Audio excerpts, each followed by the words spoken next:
Sports. We are Black Force. We are Minnesota.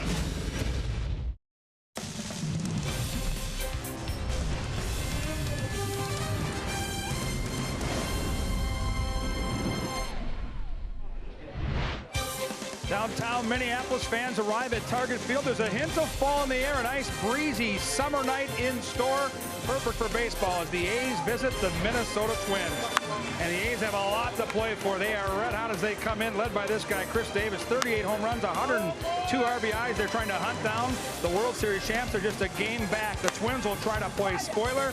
And like most of his teammates, Kepler's been better in this ballpark where he's hitting .275 at Target Field. Twins looking to spoil the plans of the Oakland A's this weekend. Welcome inside the ballpark. Perfect night for baseball, as I mentioned, and really a fun weekend ahead. The Oakland A's have been the story of baseball, the hottest team in baseball since the middle of June, and we'll see what the Twins can do against a really good set of pitchers that the A's bring to the table. First of four, let's take a look at the series setup, where the Twins have been hitting the ball over the fence here at Target Field in their last 21 home runs. They've been red hot overall in this ballpark, winning 19 of their last 25 games at Target Field, and they've been doing it with the power of weight. Oakland, as I mentioned, rolling 42-15 since the middle of June. How about the series? 16-1-2 in their series in the last 19 times they've had a set. Pretty impressive. The pitching is where it all starts. Trevor Cahill leads the crew tonight. Their team ERA is 2.95, and their starters in their last 7, 4 of those 7, the starters have given up nothing. 0 runs. Very impressive indeed. When we come back, though, it's another milestone. It's climbing the charts. Why not? Joe Mauer, one of the best hitters in the history of this organization. Dick Kramer and Roy Smalley show you which milestone that might be.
Is presented by CenturyLink, connecting you to the power of the digital world.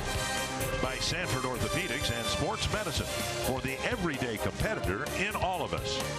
And by Northland Ford. Visit buyfordnow.com and your local Northland Ford dealer today.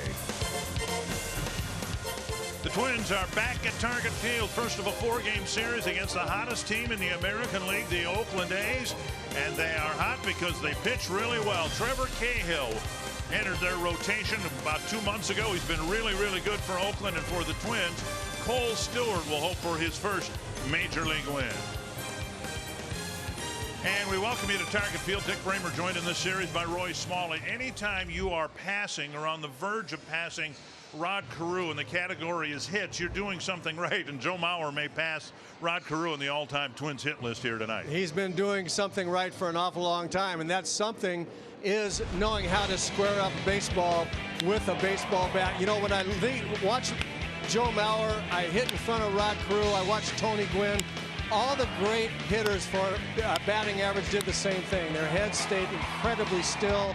Their strides were casual and unhurried, and they had a unique and amazing ability to bring the big end of the bat to the baseball no matter where it was in the strike zone when they felt like it was time to swing. All three of them beautiful to watch. No other word for it. The Athletics have been playing in Oakland for 51 years now, maybe the best trade they've ever made, getting Chris Davis from the Milwaukee Brewers for a couple of minor leaguers. First couple of years, you can count on him to hit 247 and more than 40 home runs. He may hit 50 this year. He might, and he pound for pound the best and biggest power there is, I think, in baseball. The difference this year, they tell me he's become a better hitter. I've watched him hit the ball out to center and right center field, which means he is maturing as a hitter. And when you have power to all fields like this guy, it may end up being 50. Well, the Twins have put together 3 really good homestands in a row, but they will be challenged in this 4-game homestand, taking on the hottest team in the American League.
Have been really, really good. They're 16-1-2 in series, accumulating a record of 42-15. They've leapfrogged the Mariners for a wild card spot, and they are just a game behind the Houston Astros. Bob Melvin's done a phenomenal job. I don't think there's anybody in baseball before the season started who thought the A's would be where they are, and you got to give the manager some of the credit for that. Large batting order for the A's. Nick Martini will be leading things off. Matt Chapman, Jed Lowry, Chris Davis, Matt Olson, Stephen Piscotty, Marcus Semien, Ramon Laureano, and Jonathan Lucroy. The home furniture starting pitcher for the Twins tonight, Cole Stewart. making his 3rd big league start, as we told you, looking for his first win. And it's going to be about command for young Cole Stewart. He's got to throw his stuff over early and often.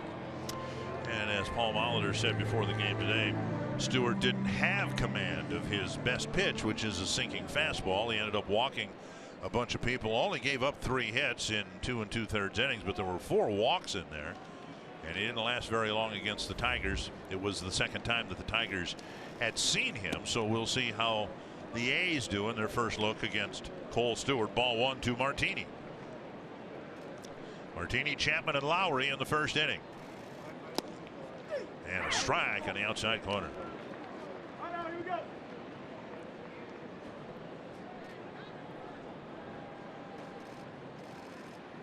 Stewart knows he needs to be better.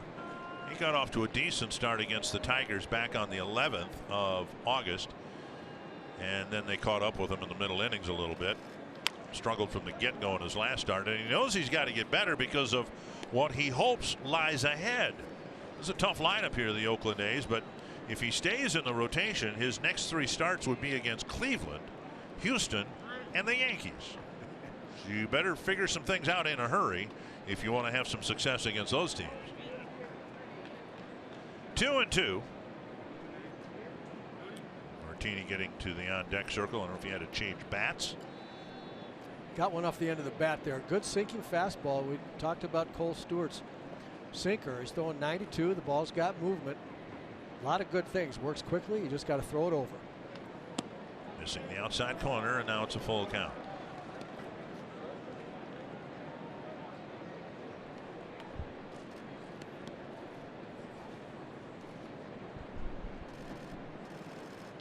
And another one cracked foul.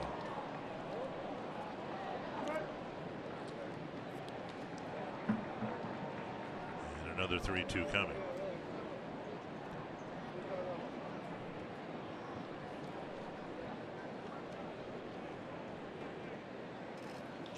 Put in play on what might have been ball 4. And Adrianza across to Mauer, 1 away. That'll bring up Chapman. Northland Fort defense for the Twins. An outfield of Rosario, Kepler, and Cave. Miguel Sano out in the starting lineup. Adrianza at third. Polanco, Forsythe up the middle. Mauer at first. And Bobby Wilson catching Stewart for the first time. Seen him everywhere in the infield. Seen him in the outfield occasionally. 1 down, and now Matt Chapman. Chapman roughly half a season with the big league club last year, and he has blossomed in his first full year, both at the plate and in the field. 2-0. Yeah, this is one of my favorite young players to watch. It's some kind of great athlete at third base. Baseball fans are going to get a big kick out of watching him play defense for a lot of years. Popped up near the mound, and Adrianza calls for it. Makes the catch, 2 away. Nice play by Adrianza there, coming in and taking charge. That ball was hit a long way up in the air. There wasn't anybody other than Adrianza that really looked like they wanted an awful lot to do with that pop fly. But Adrianza came in and took charge, called everybody else off. I know Bobby Will. This is a tough play for a catcher. Coming out here, he's going to turn around because of the ball. And listen to Adrianza. Just, I got it. Took absolute charge of that. And now a first pitch strike to Jed Lowry. Lowry having a very solid year from both sides of the plate. Hitting 276 left-handed, 269 right-handed. Away, and it's 1-1. I really think the year that Jed Lowry has had, and then of course Chris Davis, really carried the club early into the All-Star break and allowed these younger players to kind of catch up. Looped foul. And what I mean by catch up is get their feet under them and get the full year under their belt. In this second half of the season, a lot of the young players are really starting to come on and added to the point where up and down the lineup now everybody's contributing, not only up and down the lineup but off the bench as well. 1-2 to Lowry. Breaking ball lifted to right. Retreating a few steps is Cave. And a good 1-2-3 first inning for Cole Stewart.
Well, at home, last 3 homestands, they've gone 5-2, 4-2, and 9-2. And if you add that up, it comes up to 18-6, and that's pretty good. Here's the Menards batting order.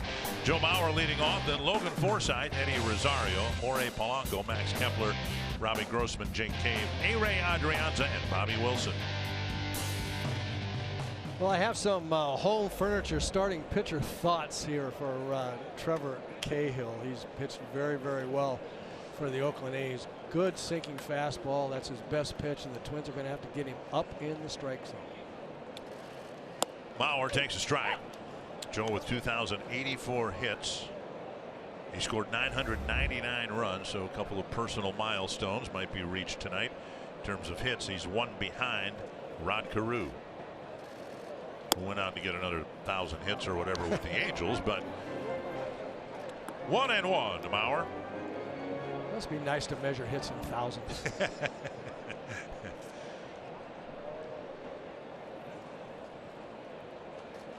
Fouled away, 1-2. Cahill can reach a milestone too in his career. He's got 992 strikeouts. So 1,000 strikeouts are within reach. Typically, when he's had some difficulty, it's been in the very first inning. We saw that yesterday in the ball game from Carlos Rodon of the White Sox. Mauer takes inside, kicks away from Lucroy, and it's 2-2. Cahill started with Oakland, won 18 games for Oakland back in 2010, then moved on to Arizona for a few years, part of a year with Atlanta, parts of a couple of years with the Cubs, the Padres. Twins saw him out of the Kansas City bullpen last year. 2-2, and lifted foul. Pretty good pitch to hit right there. That was a little cutter, I think, that didn't cut much, and by cutter I mean a right-handed fastball looking pitch runs into a left-hander, although that didn't run in. It left right in the middle of the plate, and Joe fouled it back. Tapped towards the second baseman, backhanded by Lowry. One away. A's do everything pretty well, including in the field.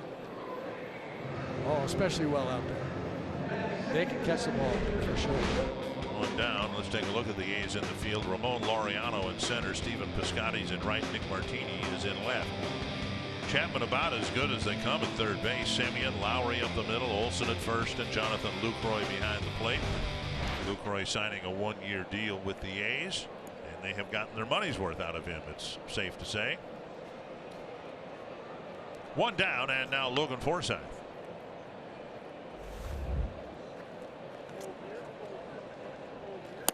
you're wondering, you know, how's Oakland doing this? I mean, no one picked them in the wintertime to have this kind of year. Well, no one could have predicted it because 4/5 of their rotation was not in the organization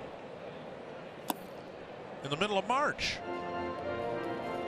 Cahill signed on March 19th. So too did Brett Anderson, a minor league deal.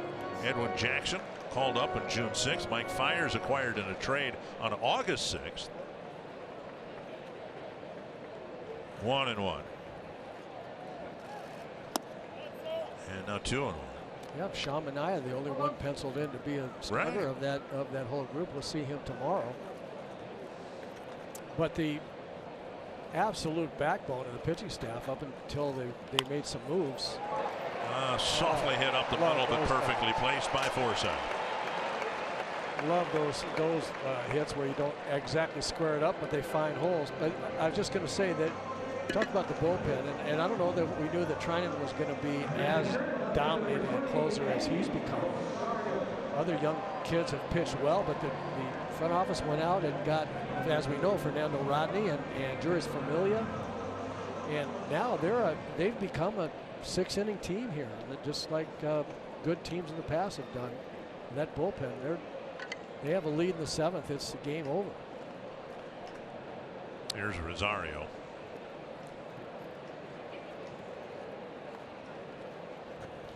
Lifted to left. Coming in a few steps is Martini, and again Rosario's gone on one pitch, 2 down.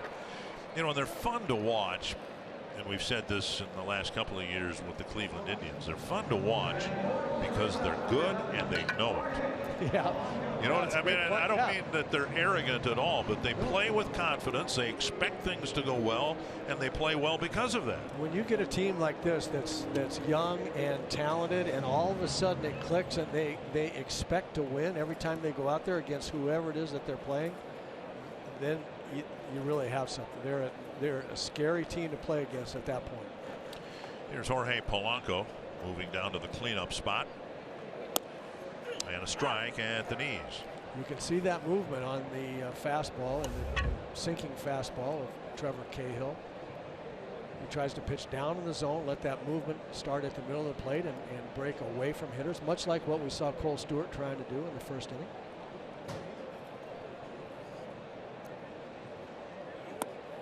And now taken low. And that's the complementary pitch to the sinker that breaks away from left-handers. That little cutter right there, breaking in on the left-hander, hitting Polanco. But he's a sinker, changeup, cutter pitcher. Wants to stay down in the strike zone. See that ball move? That's the changeup there. Nice pitch. It's with that arsenal that we just showed you. If he's throwing these pitches in these spots. That ball, look at the bottom drop out of that changeup. Very, very good pitch. 1-2 to Polanco, giving up just 6 home runs in 86 2/3 innings coming into play today. And Polanco takes another changeup low. That was actually a breaking ball right there. The curveball, that's a strikeout pitch. He doesn't throw it an awful lot. But when he gets 2 strikes, he's developed a kind of an overhand curveball. It's not exactly 12-6, but more 11-7, like that one was on the clock. And he tries to surprise guys with a big, slower curveball. Chopped foul between Jeff Smith and the line.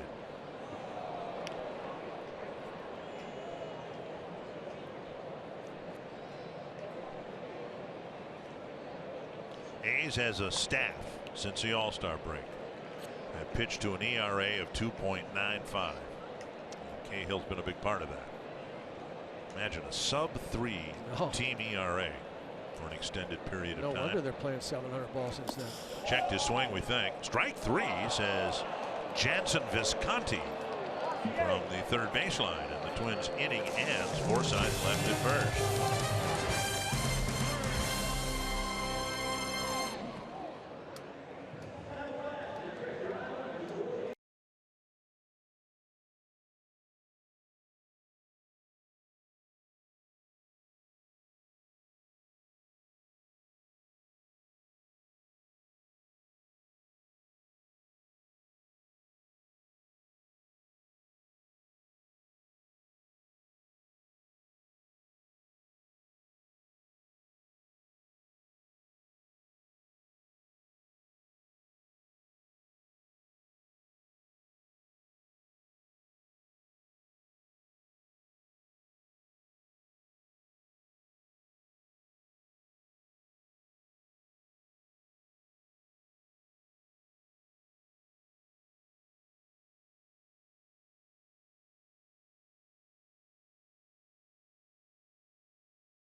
Adrians are really excited to see their old friend Fernando Rodney. They'll likely see him a lot this weekend. And Adrians said you got to play it right. You know him, you know what he's got. You wait for the count. When it's in that count, when he's going to throw the changeup, you got to be ready for it. Should be a fun matchup to watch. Miguel Sano sitting out tonight. Paul Mauder said it looks like he's had a tired bat of late. He's been behind the ball. He's been chasing a little bit. Just a little recharge. Talked to him today. Said you'll be back out there tomorrow and get back on the horse and get that traction that he had built up when he first got called back up. And a proud pop out in the bullpen, guys. Eddie Guardado has his son Nico, who lives out in California, starring in a movie that opens this weekend in the Twin Cities called AXL. Nico's a supporting actor in the movie, and Eddie Guardado is super excited about that opportunity. Chris Davis lifting one high and deep to right center field off the facing of the second deck. Number 39 on the year for the the Oakland Slugger. Did we say pound for pound the best power in baseball? This young man is unbelievable to me. Right center home run. This is where he's gotten to be a better hitter. He's not straight pull anymore. Watch how he keeps his hands back. Everything explodes all at once. And he hits a ball off the facing of the right center field upper deck where very few left-handers can even go. This ball was crashed. Missing inside to Matt Olson. Hey, you look at the home run leaderboards, and other than J.D. Martinez, it's kind of a victory for the little guys. Davis 5'11", Jose Ramirez 5'9", and they're right up there with the big slugger J.D. Martinez. 2-0 now to Olson, and a strike 2-1.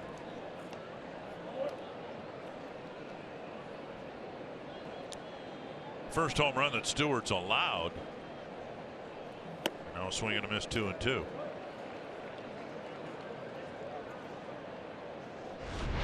StatCast AI powered by AWS. And just under 400 feet yet off the facing of the second deck. Drilled to left center field, the 2-2 pitch. And it'll go all the way to the wall. And Olson checks in with a stand-up double.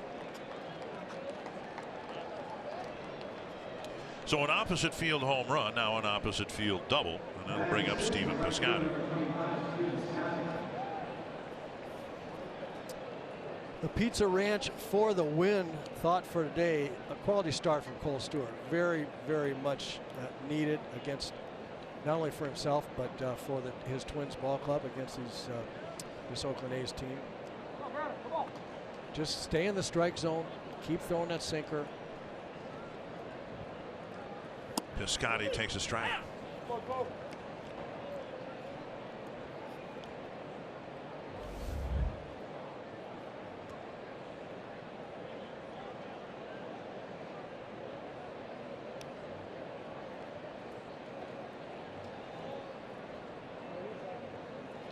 Fouled away, now 2 strikes. Stewart has struck out 3 men in 8 innings. But he didn't come up here with the reputation of being a high strikeout guy. Yet there are times like this at bat, you get 2 strikes on the guy, you'd like to figure out a way to strike him out and leave the runner at second base. He's got a pretty good breaking ball. He doesn't throw it a lot. I'd like to see him throw that pitch, that one right there. He hasn't had command of that little slider. I think it could be a strikeout pitch, or a pitch that you can get a weak 2-strike out on. But he hasn't thrown it a lot, and when he has, it hasn't been close enough to the strike zone to get guys to offer at it too often. 1-2.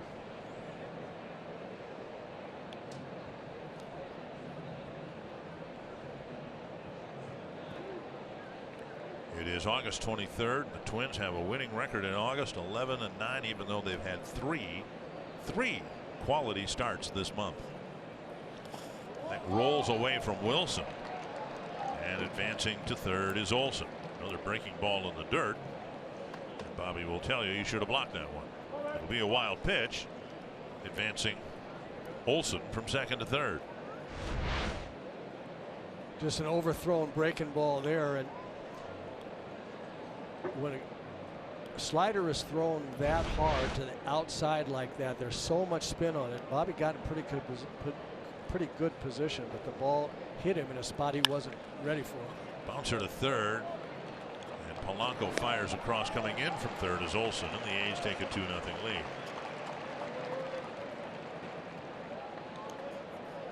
So the Twins playing for the out. They got the out. The A's got their second run, and here comes Marcus Semien.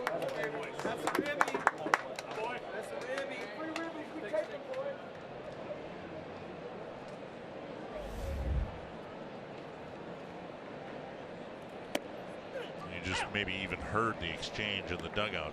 Free run batted in for the taking with the infield back. Piscotty did exactly what he needed to do. Put it on the ground up the middle. He made it out, but he drove in a run 2-0. Yeah, I was just thinking about that. When you're a hitter up there at the plate, runner on third base, less than 2 out, and everybody's playing back, you just don't have to try to do too much. You get your team a run. And oh, by the way, if you're interested, it's an RBI for yourself. But just stay in the middle of the diamond, hit the ball out there someplace. And Stewart hooks another breaking ball in the dirt. And you can see the movement on that ball. That's that pitch. That's what I'm talking about. It looks to me like he's got a chance for that breaking ball to be pretty good, but you have to throw it, if not for a strike, close like that one. That's the one he's looking for. Adrianza fires across. They got him at first base. Semien runs well. The A's may take a look at it. Bob Melvin actually steps out of the dugout. He's pretty convinced that Semien beat it. The call that is made is out. Nice play by Adrianza here. Has to throw on the run. He's safe. Yep. By 3 feet. Yeah, by a lot. So the A's will challenge right away, and Semien should reach with a challenged and overturned out call at first. He should reach with an infield hit. Mike Winters is the crew chief. He's number 33. They always have numbers for umpires? Yeah, as long as I can remember. Okay. Safe. And Mike Malinsky's call is overturned. Semien reaches with a 1-out single, and that'll bring up Ramon Laureano. Yeah, I used to say that all the time. That ball was outside number 10.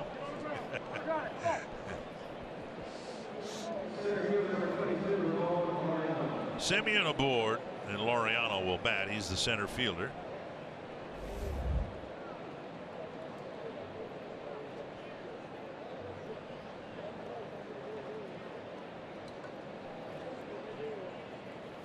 Strike on the outside corner. A's really like this young man an awful lot. Laureano, did you see the replay of that throw he made from center field? Yes. Left center field. And yeah, all the way to first base. Yeah, in one of the greatest throws I've ever seen anybody make.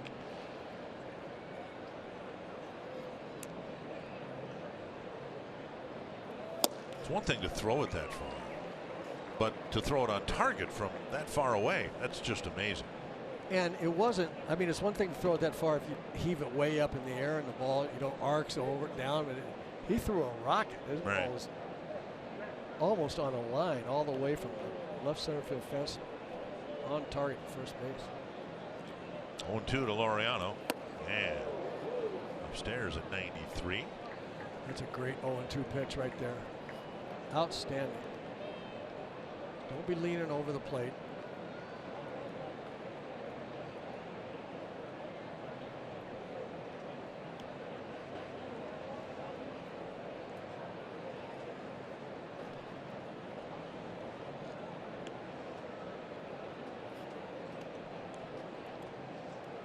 Have a good thing going. If you want to beat them, you better score early. They're 53-0 when they're leading after 7, 62-0 when leading after 8. They've jumped out in front here 2-0. Yeah, baby. Just missed. Almost got a called third strike. 2-2. Tim Timmons calling balls and strikes. Well, this is right where Cole Stewart wants to live, right there. And if he doesn't get that pitch, it's going to be awfully tough for him or any pitcher. And there's a swinging strike 3 for round number 2. 2 gone, and that'll bring up Lucro.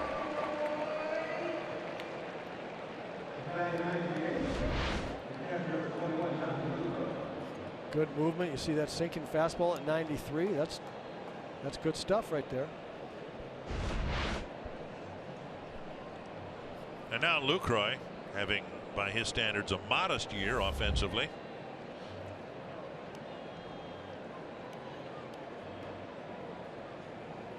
A's folks say, though, that Lucroy has really done a great job of handling this pitching staff. And you, Dick, you've talked about 4 of the 5 starters weren't even here with him for the start of the season. And he has young pitchers in the bullpen. He has a young Sean Manaea that they expect a lot of. He say he's done a magnificent job of handling the staff. And Stewart sticks a fastball on the outside corner. Since the middle of June, the A's have lost back-to-back games.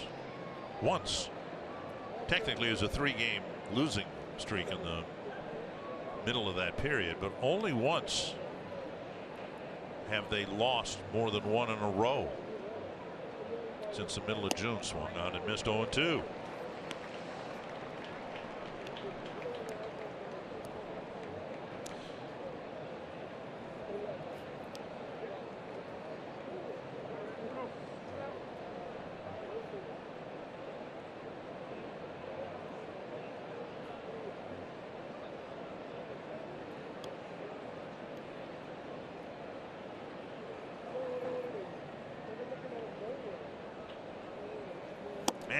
Good finish to the inning for Stewart. Good start to the inning for the A's with a home run and a double. They score a couple of runs. And the Twins will try to answer in the bottom of the inning. Chris Davis, and the A's jump out in front in the second.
Take their swings. Kepler, Grossman, and Cave will face Trevor Cahill.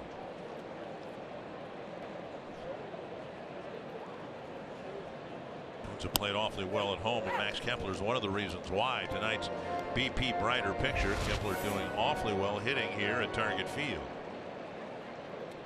Since July 5th, hitting .342, drawn a lot of walks. Kepler with 53 walks, which leads the team. Now he's had more at bats than Joe Mauer. Mauer with 42 walks is second on the team. 1-1. Checked his swing. 2-1. So as we've said, his batting average has hit kind of a plateau in the 230s, but with all the walks, the on base percentage is still okay at .324, and now 3-1.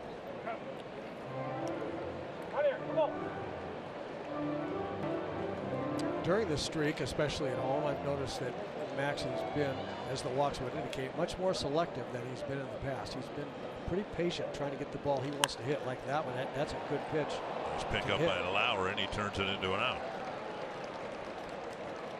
One down, that'll bring up Grossman. So Max got the 3-1 count he wanted, got a good 3-1 pitch to hit. Just hit over the top of it just a little bit. And Cahill will get a lot of hitters to do just that. Hit the top half of the ball and beat it into the ground. One down, and now Grossman.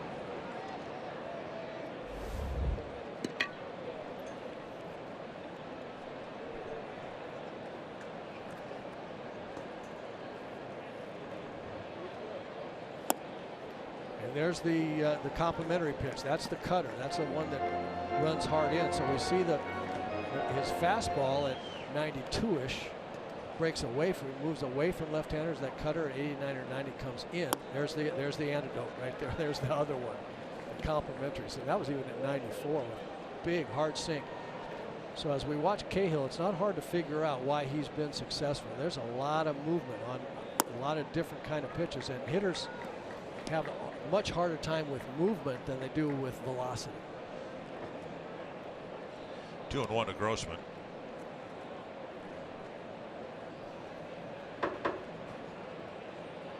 And now 3-1. Cave on deck.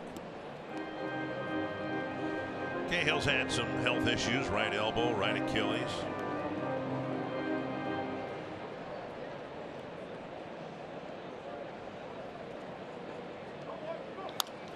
That's up the line, foul. 3-2.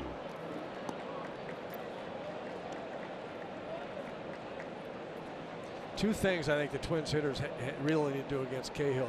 They need to make the ball be up in the strike zone. If the ball starts out a knee-high strike, it's going to be below the strike zone by contact time, and you're going to beat it in the ground.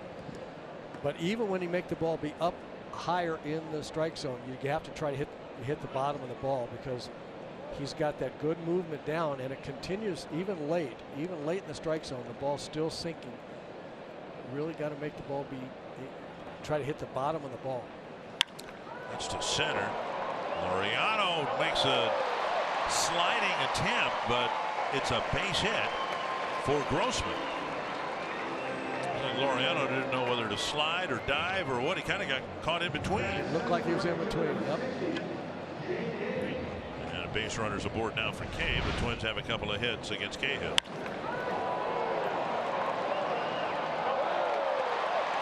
Speaking of movement, watch this. This ball will tail. He thinks he's got a beat on it, and then it starts tailing hard away from him. And he might have started his slide just a little too early, and I think Dick is right. I think he was in between just a little bit about how he wanted to try to catch that ball. Here's Cave. Cave takes a strike at the knees. This will be an interesting matchup. We've got a very good low fastball hitter in Jake Cave. We've seen him really juice the ball out of the ballpark on low fastballs. We got a pitcher on the mound that wants to throw the ball down there. So this will be an interesting matchup. And Cave flips one foul. 0-2.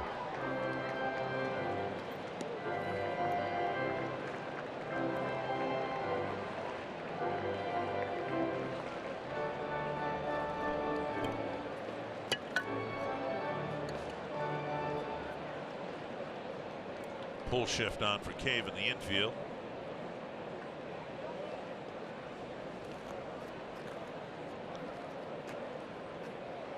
And three-quarter swing, strike 3, 2 down. Bring up Adrianza. Second strikeout for Cahill, and now 994 in his big league career. Watch this changeup come out looking like a fastball and really go down. He thinks it's a fastball. He starts to swing. The ball 6 miles an hour slower, and the bottom drops out of it. If you're a pitcher pitching into a low ball hitter, you can make him think a low fastball is coming. If you've got a good changeup, you can get it below his bat and get him out in front and below. Adrianza lifts it to right center field. Laureano is back, and he puts it away for the third out of the second inning. Heading to the third, and it's 2-0 Oakland.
Baseball presented by T-Mobile. We'll go to Dodger Stadium last night after being down most of the game 1-0. Home runs by O'Neill and DeYoung late.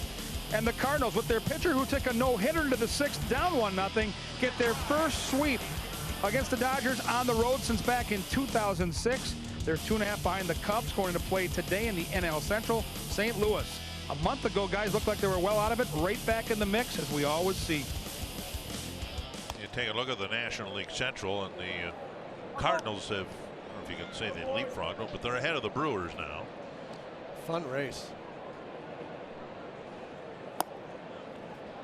Ball 1, now ball 2 to Nick Martini, who had a ground ball to Adrianza his first time up. How many times in your career did your teams have a mid-season managerial change like the Cardinals had this year? Mike Schilt replacing Mike Matheny. Well, you played for the Yankees. You mean other than the 3 managers I played for in New York in 1982? 3-1. And now ball 4, leadoff walk here in the 3rd. But in the times that it happened, you know, every once in a while it happens. What has happened in St. Louis, where the clubhouse is transformed, things go right. Suddenly a team catches a little bit of a spark and they're able to ride it with the new guy holding the reins. But it's not very often that it happens that dramatically. No, it really doesn't. It usually when there's a midseason managerial change, it's bad. It's just not good news all the way around.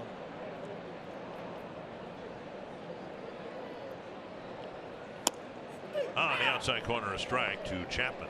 I think it should be interesting to Twins fans to compare these 2 starting pitchers here tonight, Cole Stewart and Trevor Cahill. I think Cole Stewart should be watching Trevor Cahill intently. They have very similar stuff and very similar styles in what they want to try and do. Crack foul. And what we've seen so far is better command of the pitches that Cahill has than the pitches that Cole Stewart has. They both they want to throw sinkers. Cole Stewart actually a little bit more velocity, but he wants to throw a sinking fastball. Cahill with the cutter. Cole Stewart has a little slider, can be the same, and they both want to be able to throw changeups. Cole has not been able to command, especially those secondary pitches, the breaking ball and the changeup, the way Trevor Cahill can, and it's going to be difficult for him to get by on just as good a sinker and as much velocity he has on it. You can't be a one-pitch guy. Bounce through the hole on the right side, a base hit, and rounding second, slamming on the brakes, is the runner Martini, and Chapman just bounces a single through an open part of the infield. First and second, nobody out, and that'll bring up Jed Lowry. Ball left up and out over the plate a little bit. Chapman does a good job just letting the ball travel back on the plate, hitting it over there where nobody was. We saw Stewart get a couple of ground ball double plays in his debut against the Tigers. Now he finds himself in a situation where he could use another one. That was a ground ball just to an open part of the infield. Here's Lowry, who hit a fly ball to right for the 3rd out of the 1st inning.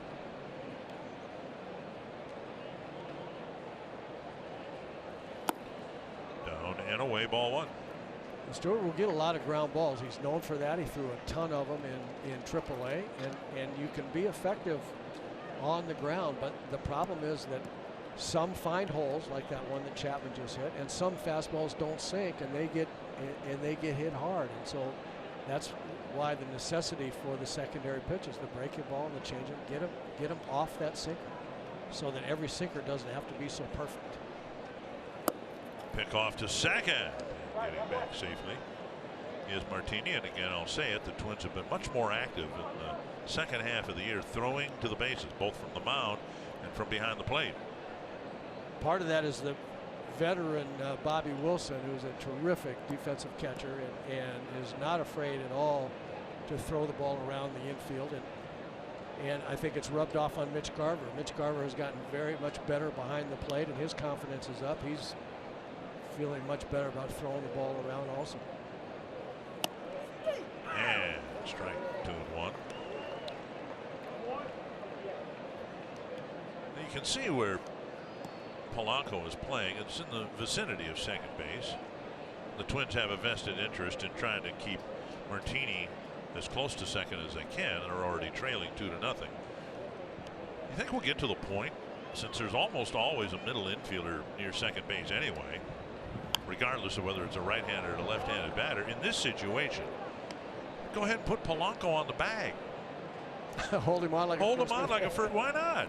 They're in the vicinity anyway, and if you keep the runner at second closer by a step, that might make the difference between safe or out at home, or sending the runner or not home on a base hit to the outfield. Well, I think he's close enough. He doesn't want to give up the extra range that he would have by staying back a little bit. That's a good pitch there. Strike 2. 95. Strike 3, I should say. 95 with movement on the corner. That's a big pitch. Lowry shaking his head as he heads back to the dugout, because from up here it looked like it was outside. Oh, close enough. By the stitches. Caught the box, 1 down. And now Chris Davis. Mentioned in the open, it is one of the best trades the A's have ever made in their 51 years in Oakland. A couple of minor leaguers. Bubba Derby, who's a AAA reliever now, the 3rd year after the trade. There's a big swing and a foul back. Watch him from the side here. Watch how he keeps his hands back so far until he's ready to swing, and then it's a big full swing that's very efficient. The big end of the bat, even though the launch angle is coming from low to high, he catches that big end of the bat up with the speed of the ball as well as anybody. And from swinging back that far, just awesome power. He keeps his hands back like we talked about Eddie Rosario, and he kind of strides away. He steps in the bucket a little bit, to use the old term. But he keeps his front side square, doesn't open up his hips. He clears his hips without opening them, keeps his hands back, and then just fires the big end of the bat. Foul into the area near the dugout. Like Eddie Rosario, you see that swing right there. All of his swings are with purpose. You know, he's swinging like he absolutely wants to on every pitch, it seems. Swinging hard in case he hits it. Swinging hard in case he hits it, but swinging right at the ball. I mean, right. It's not just a token swing hard. It's a swing hard to launch it. 1-2 to Davis. Mentioned Bubba Derby, a AAA reliever, going to Milwaukee. Jacob Nottingham, a catcher, who's spent most of his time in AAA this year, currently on the disabled list. 1-2 to Davis. And a pitch left up high. I can imagine Milwaukee taking a look at what Chris Davis was doing, hitting a bunch of home runs, but striking out an awful lot. I mean, just tons of strikeouts, and saying, you know, that we just don't. That's not the kind of player that we want to have. And I think they misjudged how productive, even with the strikeouts, how productive Chris Davis was going to be as an offensive player. He's still going to strike out a lot.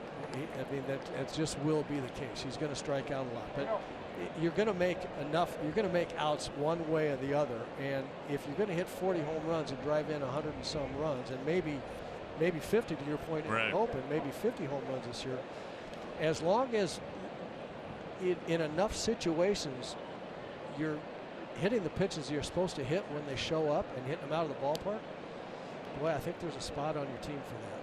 3-2 to Davis, 2 runners on, and there is a strikeout. Stewart reaching back for 94 miles per hour, 2 down. 94 with some downward movement late, and that's what got under the big end of the bat of Davis. A big strikeout. Now Matt Olson will bat. 2 on and 2 out.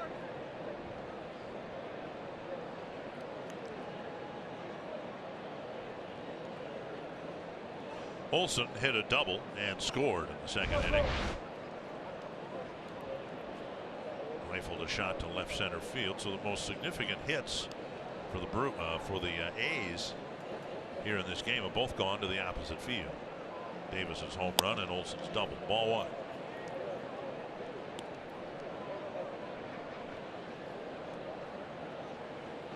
Matt Olson, terrific looking young player as well. Got a lot of power and Gold Glove caliber first baseman. He can really pick it at first base and defensively. Matt Olson and Matt Chapman at the corners for the Oakland A's are just very solid players. Going to be that way a long time. They'll use a mound visit here. We mentioned Wilson had never caught Stewart, hadn't so much as caught a bullpen session, so they're trying to get to know each other in a hurry here. And who knows, it's just the third inning, but 2 on 2 out. You're pitching to the middle of the Oakland lineup here. This might be the ball game right here, trying to get a third out here, leaving a couple of runners on and staying in the ball game. Yeah, very much true statement right there. You're going to get too far behind here if one or both of these or more of these runners and hitters score. So this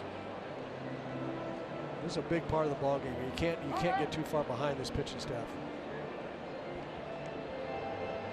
I really like the fact that Logan Forsythe went in to be part of that conversation as well. There are two things they could be talking about. One is make sure what the signs are with the runner on second base, but also how are you going to pitch this guy? Because in the middle of the diamond, especially with a shift, you're going to want to know what the strategy is there. 1-0 to Olson, and now 2-0.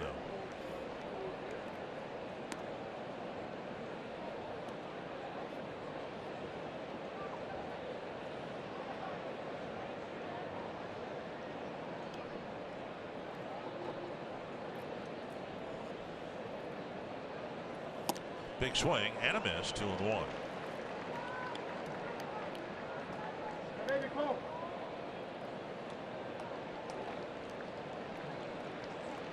Second inning in a row where Stewart's had to try to wriggle his way out of a jam.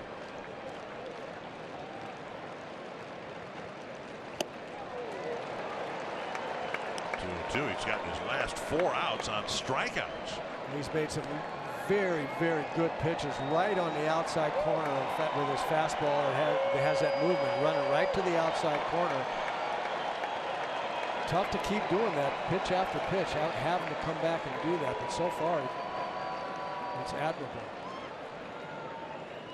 Tapper up the right side, and Stewart flips to Mauer. Nice job by Cole Stewart after the leadoff walk and follow-up single.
Yeah, you won one, you lost one, and now you come home. Dairy Queen combination where the team has played really well, scoring a lot of runs here at Target Field. Playing great for their hometown fans. And that's important for a young club to start establishing some dominance at home. So hopefully this will be a good sign for these young players. for years to come, that they've established themselves as a power at home. Bobby Wilson takes strike one. Well, 1987, you guys had learned how to win at home. You were learning how to win on the road. You still won the World Series. Because we had 4 games at home. People tend to forget, though. I mean, both in 87 and 91. Back then, there was just a 1 playoff round, and it was the daily double benefit for the American League West champion, whoever it was going to be. If it happened to be the Twins in 87 and 91, you automatically had the home field advantage in the playoff round and automatically had the home field advantage in the World Series. 2-1, and Wilson taps it foul. In both series, 87 and 91, the home team won every single game. It was incredible. Now, to be fair, though, you guys in 87 clinched the World Series berth on the road, by winning 2 out of 3 in Detroit. Yep. And that's inside. How did he miss being hit by that pitch? Why did he miss being hit by that pitch? It's easy for me to say, right? Bobby's the one who wears the shirt in the clubhouse. Everything hurts. Somehow. And that one did hit him. So Wilson will go to first anyway. The number 9 batter's aboard. And here's Mauer. Ball 4 to Wilson, and he takes first base. And now Mauer hit a ground ball to second, his first time up. Well, that's a mistake right there by Cahill. We'll see if the Twins can take advantage of it.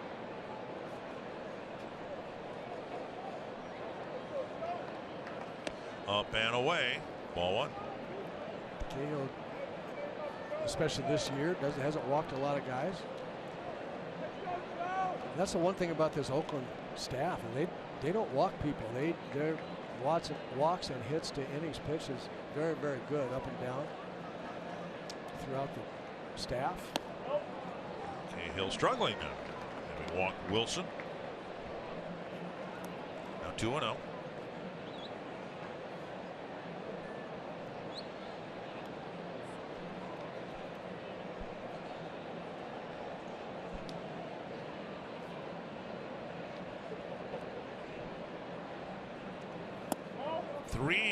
Forsythe on deck.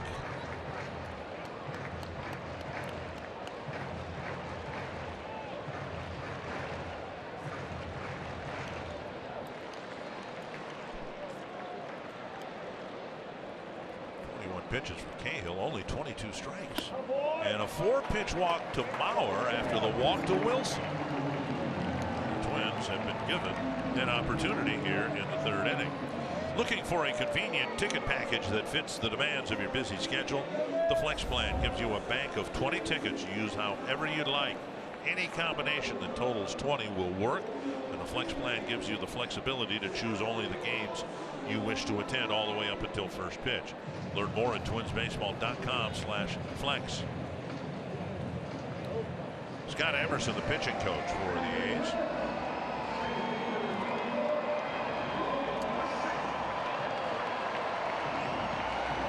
Here is Forsythe, hit a soft single to center right over the second base bag in the first inning.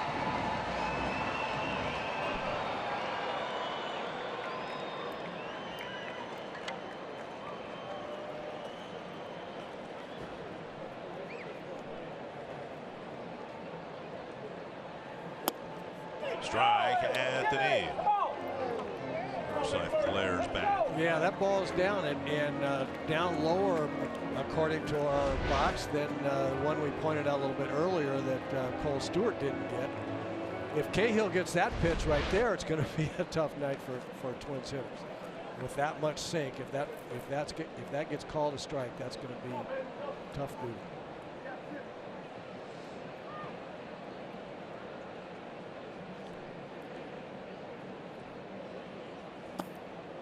In the dirt, low, 1-1. I'll just point out one other thing that's generally true with umpires. A pitcher loses it a little bit. He Bobby Wilson, then walked Joe Mauer on 4 pitches, and the next pitch was down, arguably below the strike zone. Generally, that ball's going to be called a ball just because the pitcher's struggling to throw the ball over, and umpires don't generally help a pitcher out there with it, calling the ball a strike.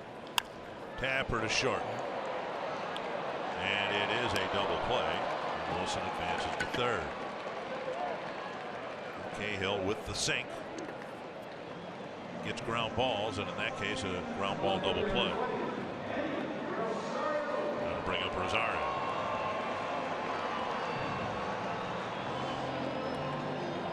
Rosario hit a fly ball to left his first time up. It was on the first pitch. I've seen Eddie commit to that first pitch. Remember, it's been about a month ago, I guess. He got 5 hits on 5 pitches in the game. And he's trying to do better than that somehow. And he will never be one to work the count. No.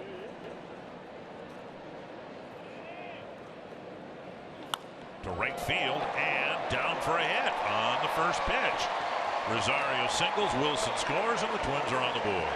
I have absolutely no problem with Eddie Rosario or anyone else swinging at the first pitch after the first at bat. I always hated to make an out on the first pitch of the game that I saw, just because I didn't know, that didn't give me enough information about what the pitcher had.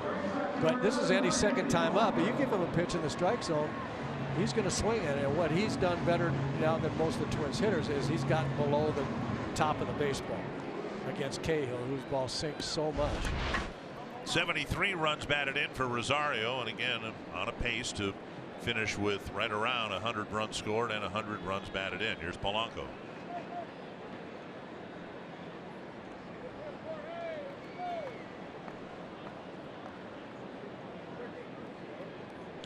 Rosario with 7 steals in 9 tries.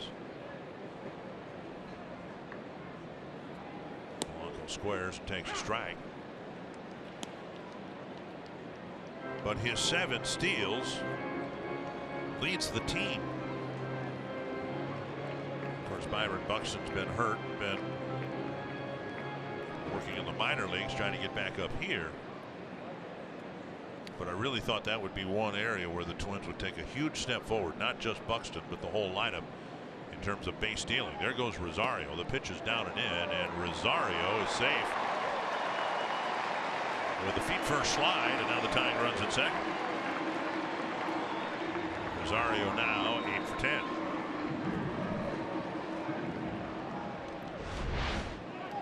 Well, Eddie got a really good jump there and was helped also by the fact that the ball was in the dirt. Lucroy had to go down and get it. Well, I don't think the A's will challenge. And the count is 1-1 to Polanco. Hit to the outfield. Might tie the game.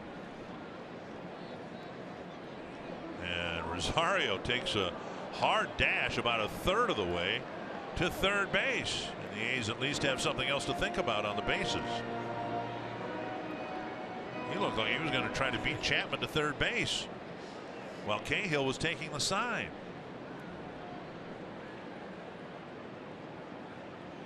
Outside a ball. Well, when Eddie Rosario's on the bases, the defensive team always has something else to think about. You just don't know what all the time what it might be that you should be thinking about.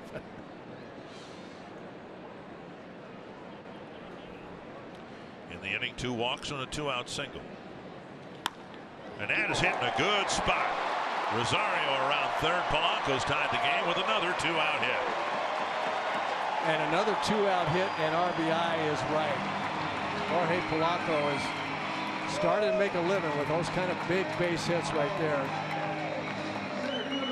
Just like that one. 2-out RBI base hit to tie the game here against the Oakland A's. A big at bat right there for Jorge Polanco. And as it turned out, an awfully big stolen base. Yeah, you bet. Stroked solidly, no chance for Semien or Lowry. And now here's Kepler. Chopped to the first baseman. Easy play for Olson. The Twins tie it up with a pair of runs after a pair of walks in the third.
Well, at the top of the second, the American League home run leader, Chris Davis, hit a bomb of a home run. The A's would score another run that inning. The Twins come right back in the bottom of the third.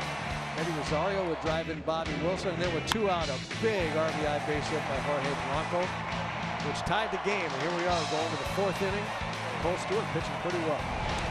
Would love to have a 1-2-3 4th inning and a 1-2-3 first. He's had to pitch under duress through innings 2 and 3. Piscotty drove in a run with a ground ball in the 2-run second inning. Taking ball 1 from Stewart, and now ball 2. In the third, Stewart got away with a leadoff walk in terms of not allowing a run.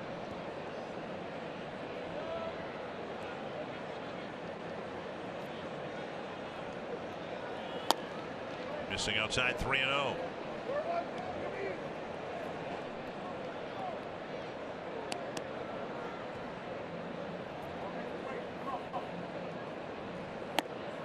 And a strike, 3-1.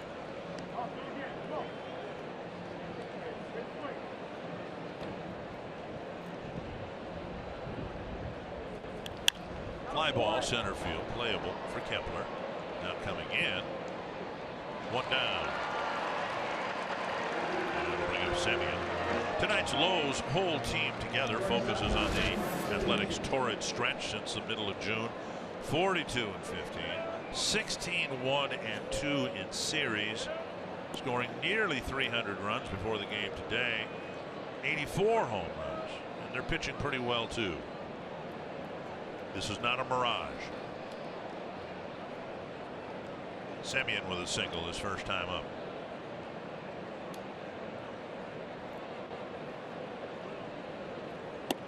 And a first pitch strike.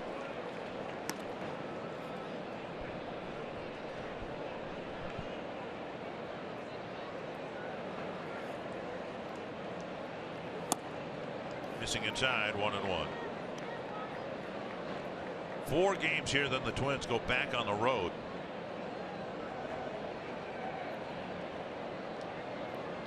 Inside again, 2-1. Night game tomorrow, night game Saturday, day game Sunday, and then Twins go to Cleveland, Texas, and Houston. 2 road trips left for the Twins. The 3-ball count. Both of them a week and a half long. 5th 3-ball count for Stewart.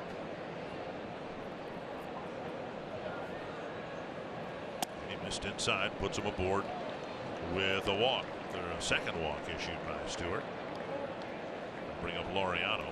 Stretch it out on the grass at Target Field. Yoga night presented by United Healthcare comes up Wednesday, September 5th. Participants will receive a Twins branded yoga mat, Twins game tickets, and an on-field yoga class. You can reserve your spot today at twinsbaseball.com/yoga. Laureano struck out swinging his first time up against Stewart.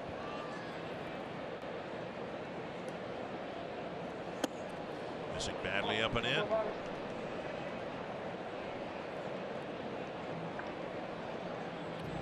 And Wilson will use another trip to the mound. Second trip for the Twins in the game.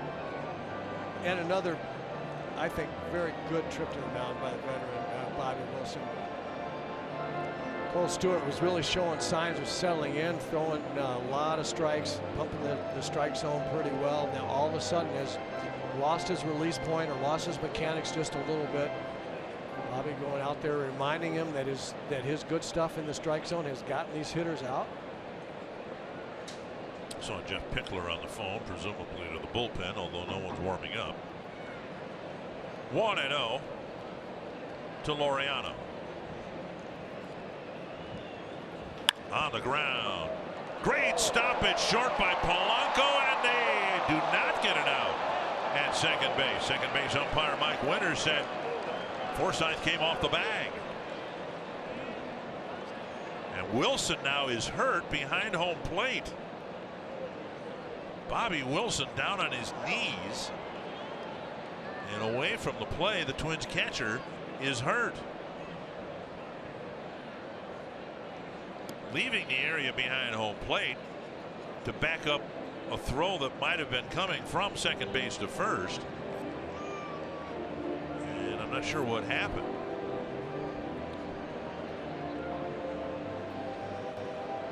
Well, he grabbed his ankle, his right ankle, and he's limping on it pretty decidedly.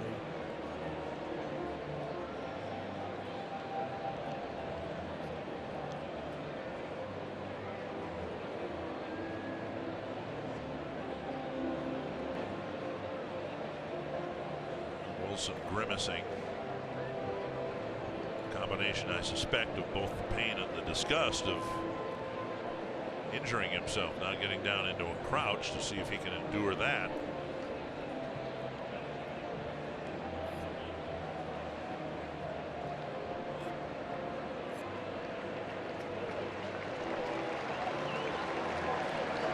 Wilson, to no one's surprise up here anyway, is going to stay in the game. Right. Take a look at the attempt at second. Terrific diving stop right here by Polanco, and then as he flips the ball, it comes out of his hand a little bit funny, and looks like Forsythe just couldn't quite get back to the bag. Forsythe's lucky he didn't get injured on that play. Infield hit for Laureano, first and second, one down, and Jonathan Lucroy. To your point earlier about, hey, you're a sinker baller, you're at the mercy of where the ground balls are going, and ooh, Stewart spun and throw, and Forsythe was nowhere near the bag, and Twins are lucky that ball didn't end up in center field.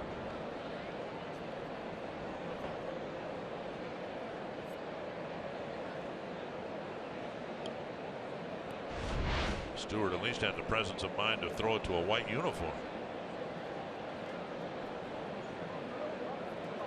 Somebody missed a sign.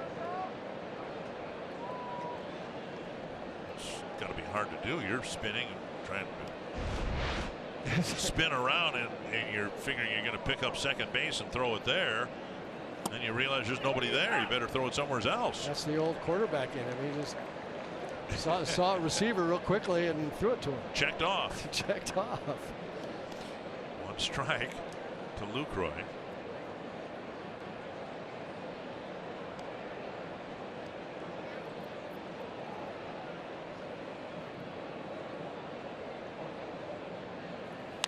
Foul back. We'll see if Stewart can have some good fortune with a ground ball. Maybe get a ground ball hit at somebody, get a double play, get his teammates off the field.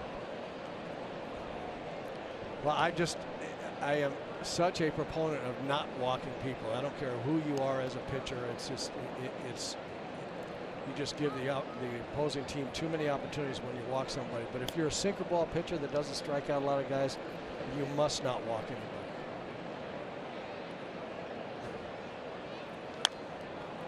Foul back.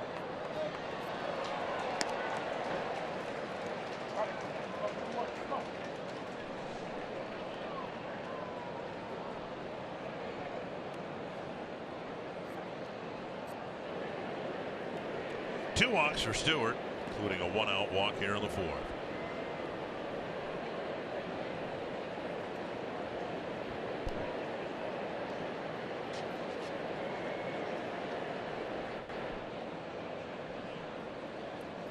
And a breaking ball gets a strikeout. Lucroy gone, two down, and that'll bring up Martini. Excellent pitch with that breaking ball. It's the first real good one, maybe the second one, real good one that he's thrown. This is the perfect spot. Good trajectory. It's kind of a Kyle Gibson strikeout pitch right there. Excellent. Replay brought to you by Dodge. And now Martini will bat. He's grounded out and walked. I'm sure that shocked the heck out of Lucroy. They sit on the bench, they watch him throwing fastball after fastball and not being able to get his breaking ball over. Strike at the knees. And all of a sudden he tosses a great one, and there's just no chance of hitting it. So hopefully he can continue with that. Baby steps for Cole Stewart. This has been a much better outing than his first two. Much better.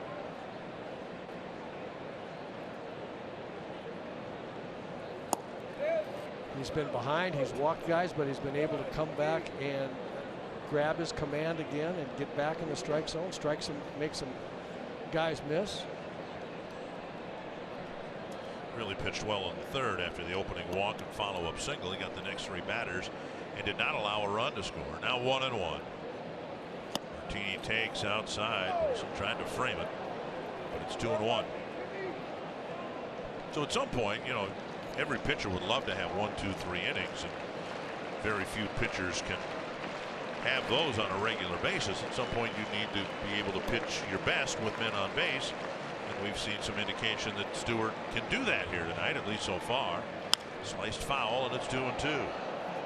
That's kind of what I was trying to say about this being his best outing of the 3. It looked to me like when he got in trouble his first 2 outings, he got tentative and was missing the strike zone and not making good pitches out of being tentative. As we look at the number of pitches, and that's way too many per inning for a sinker ball pitcher, but even so, now seems like he's pitching with a little bit more purpose. When he's missing, it's been more mechanics than anything else. Just missed with a fastball and took a step toward the Twins dugout.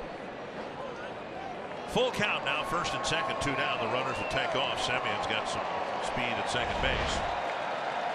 And 20 outside. But again, 94 with some movement. With movement, yeah. And I really think he's got to go at the lowest middle of the strike zone. Let that movement take care of itself. Not try to be too fine on that outside corner. Popped up left field. Rosario's under it. And Stewart strands a couple more runners in the 4th, and we are still tied at 2.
On Fox Sports North is presented by Chevrolet, the #1 selling brand in the Twin Cities. By Grant Casino, the best stories start here. And by Wisconsin Dells, the water park capital of the world. Tied at 2. Some concern about Bobby Wilson, who appeared to injure an ankle in the top half of this inning. And it looks like Mitch Garver is going to replace Wilson, who hobbled off the field after the 3rd out. He and Cole Stewart are getting caught up with each other about signs and what has happened in the first 4 innings. Grossman takes inside, and it's 1-1. Unfortunately, we don't have any idea what happened to Wilson. Our cameras, of course, were trained on the action at second base. So we'll try to get some word as to what happened, and of course the severity of the injury. 1 down.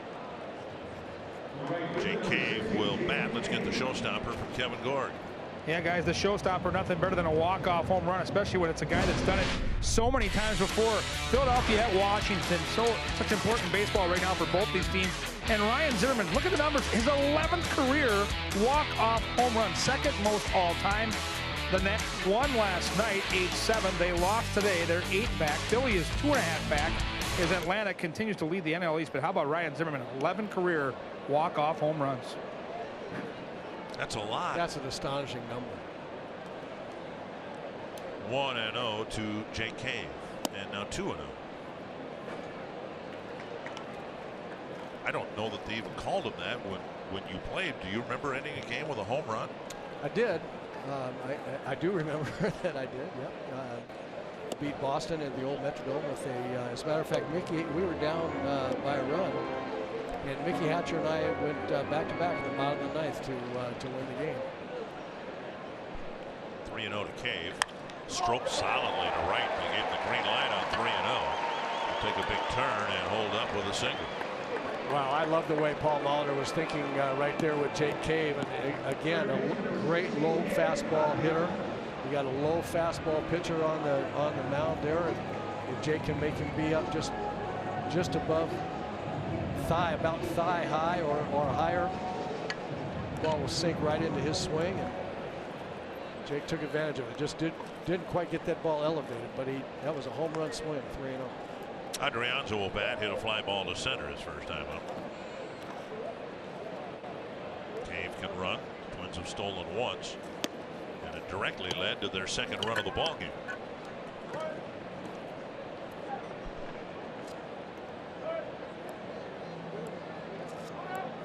LaCroix looking into the Oakland bench. So whether they want to step off and throw over, or in rare occasions now a pitch out. There goes Cave on a hit and run. He took off. Adrianza's job was to put the ball in play, and he tapped it foul. Garver has come out onto the on deck circle. He'll replace Bobby Wilson for the balance of the game. You can tell by Adrianza's swing right there that it was a hit and run. You called it right. He had the kind of swing where he was absolutely making sure he made contact with that ball. Now 1-1.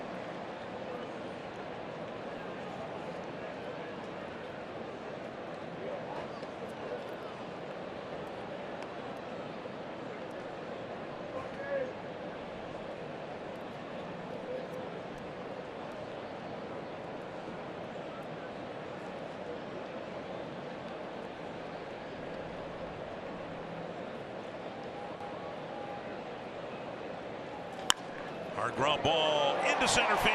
Cave wheels around second, and he'll hold on there, drawing the throw. What a throw from Laureano.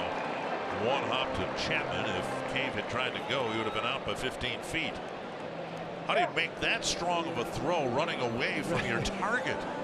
Well, once I saw that he'll make that throw from left center field, now I believe anything that he can do with that arm strength. Bottom of the order, getting something done now. A pair of hits, and that'll bring up Mitch Garver.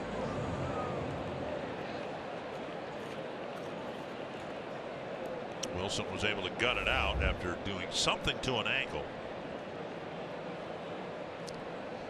Completed the half inning, but now Garver will take over from here. And hopefully Mitch has been watching and talking to the other hitters. You know, his first at bat here in a big situation. Strike of the knees. That's a good take right there. I believe that for the most part, I talked about making the ball from Cahill be up in the strike zone to counteract that sinker. I also think for the most part, especially right-hand hitters, need to pick a side of the plate they want to hit on, either from the middle of the plate in or from the middle of the plate out.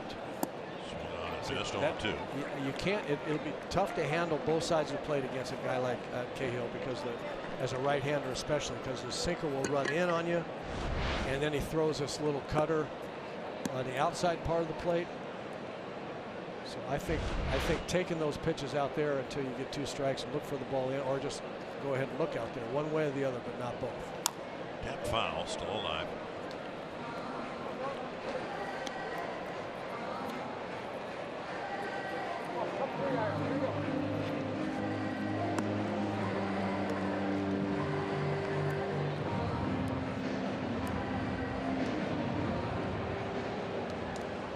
Twins out hitting the A's 6-5.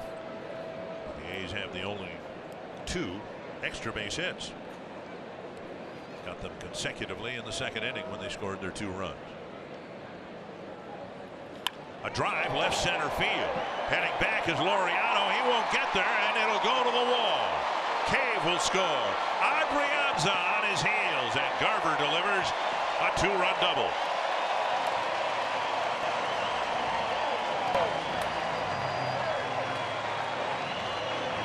A couple of really good things happened right there.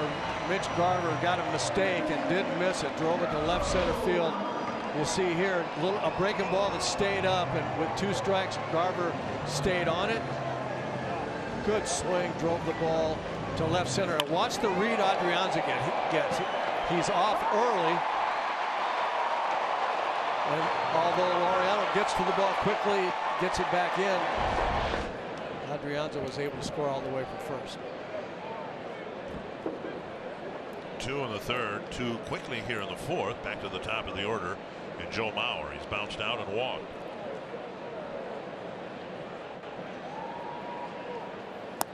Missing inside, ball 1. Laureano with a great arm out there in center field, but it turned out he made just a bad mistake by missing the front cutoff man out there. Once you miss that front cutoff man as an out with your outfield throw, it's going to be almost impossible to throw the runner out trying to score. On the ground, up the middle, a base hit. Garver around third. He's coming in and he'll score. Mauer driving in the 3rd run of the inning with his 2085th hit, tying Rod Carew on the Twins' all-time hit list.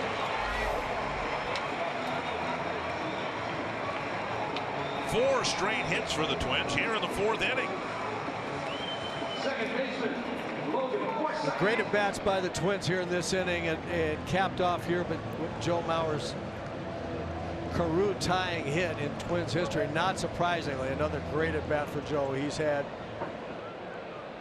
3,000 or 4,000 great at bats, 2,085 hits. And now here is Forsythe. Taking low, ball 1. Twins doing an excellent job now of having a plan against Cahill, making the ball be up in the strike zone. Excellent. Good take there by Forsythe. 6 of the last 8 batters have gotten hits.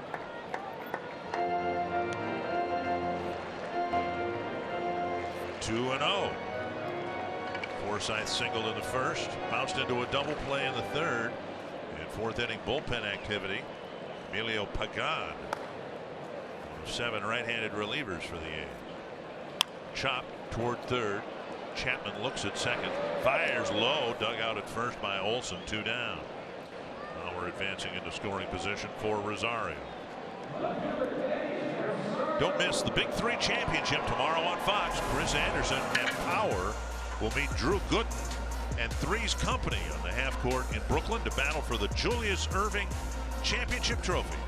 Catch all the action starting at 7 p.m. on Fox or stream it live on the Fox Sports app. Rosario drove in the first Twins run in his last at bat, stole second, and scored the second Twins run in the 3rd inning. Now they've added 3 more. He has seen 2 pitches from Trevor Cahill. Short left. Martini coming in. He'll make the catch to end the inning. 4 straight hits for the Twins, 3 more runs, and they lead 5-2.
fans of the game enjoying the Twins' revival here in the third and fourth inning, scoring 5 runs, taking a 5-2 lead on a very pleasant night here at this beautiful ballpark.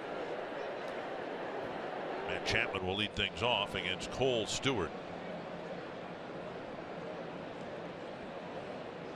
Stewart had a 1-2-3 first. He has struggled retiring batters since, but he has stranded 5 men over the last 3 innings. And he takes or delivers ball 1 to Chapman.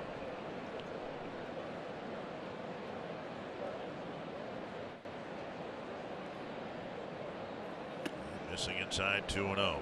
Issued a leadoff walk in the third, a 1-out walk in the fourth, but they and the hits that followed were all left aboard. And he's got their 2 runs quickly in the second inning. That's hit well to left. Rosario is back, and he will play the bounce. And digging for second is Chapman, and the throw is not in time. That ball got to the wall so quickly it got there before Rosario could. Chapman has a double, his second hit of the night. Well, he got a 2-0 fastball. It was up in the strike zone. Chapman did, and hit a rocket. Rosario plays it perfectly and throws a strike right on the bag. Unfortunately, the hop to Forsythe he had to come up to catch the ball, and then it took him a while to get the tag back down. Irvin Alston to the mound. A little bit of a math lesson here. I would imagine you've got a 3-run lead. Don't let the leadoff double get you off your game. You get 3 more outs to qualify for a win. You've left guys on before, but of course this is the 3rd time through the batting order. So their 3rd look at Cole Stewart. For a rookie pitcher in his 3rd major league start with a 3-run lead in the 5th, closing out the 5th inning is just tough. It's hard. I mean, it's in the, if it's not in the back of his mind, it's in the front of his mind. I might get my first win here, and it's a difficult thing to close out the first time.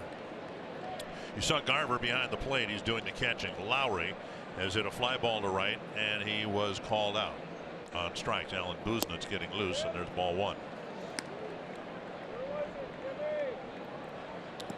He didn't walk Chapman, but he, as you said, fell behind 2-0 and put Chapman into big time swing mode, and he nearly hit the ball out. 2-0 again. Just got to get back in the strike zone. That's it. It's going to catch up to you sooner or later at almost any level, but most assuredly at this level. You just cannot pitch 2-0 and 3-1 to big league hitters. 90 pitches, 51 strikes. On the ground on 1 hop to Forsythe, who looks to third, throws to first, 1 away. There's an example of the movement that Cole Stewart has on his fastball. 2-0 fastball right down the middle to Jed Lowry, and Lowry had a good swing at it. Big end of the bat was right to the ball, but hit over the top of it just a little bit because of that sink. You have to trust your stuff. You have nothing else to trust. You have to throw the ball in the strike zone and trust that you have big league stuff. Here's Davis. Big, mighty swing, and a foul back. That's two hanging breaking balls that he's just missed, and he didn't miss this one in the first inning. That was looked like a low sinker that he just absolutely hammered to right center for his 39th home run. He's a strong hitter. And Garver now to Stewart, who did not get the tag on time. The ball bounced away from Garver, and a quick retrieve, and it looked like Stewart got the ball in plenty of time. It's a wild pitch. It's just speedy runner was able to get the plate before the tag. And I'll tell you, I really believe that Bob Melvin, the manager, and Chris Davis are saying, you better be safe there, young man. With this guy at the plate? With this guy at the plate and only 1 out and a runner on third base. Tap foul, 1-2.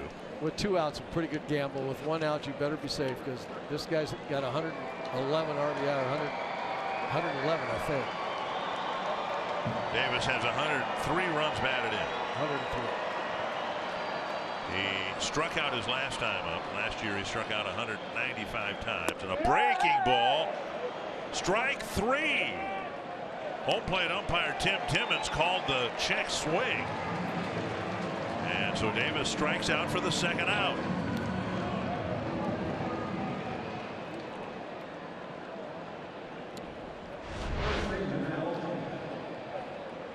And he did go. Bases empty, 2 down, and now Matt Olson with Stewart looking for that 15th out. Ball 1. Olson with a double and a run scored in the 2nd. And he had hit a little number up the line, and Stewart was able to field it and flip it to Mauer for the 3rd out of the 3rd inning. Not insignificant because the A's left 2 men aboard in that inning. And now 2-0.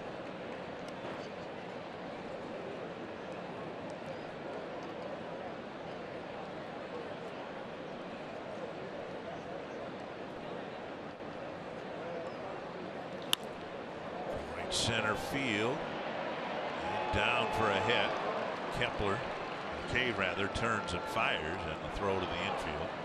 It's a 2-out double, and now the collar gets a little tight for the manager now here too. You'd like your prospect to get the 15th out, get his first major league win, but that's going to be the end of the night for Cole Stewart. Irvin Alston had already come out, so the 2nd trip to the mound will result in Stewart coming up 1 out short of qualifying for his first major league win.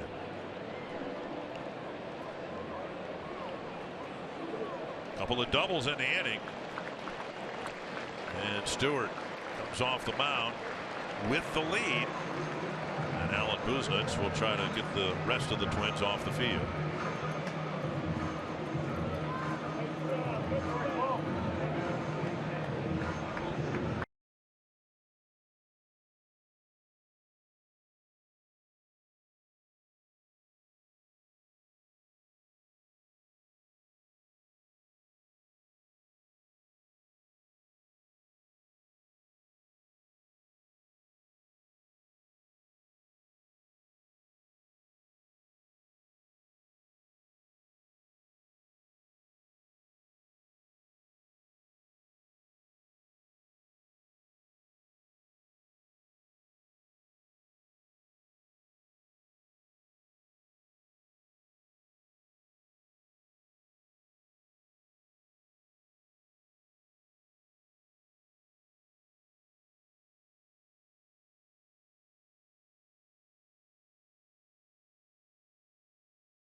Short of qualifying for a win, but in the 5th inning he fell behind everybody, gave up a couple of doubles, and Paul Molitor took him out, and Buznitz will try to get the 15th out instead.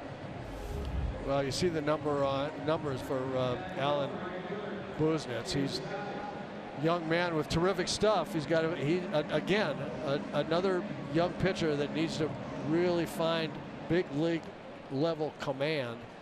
And command, or lack thereof, is what you can lay right at the feet for Cole Stewart of his not being able to finish. Big step forward for him, but was just not able to find a consistent command yet. I was impressed with his stuff tonight. He's frustrated because he just didn't throw it over enough.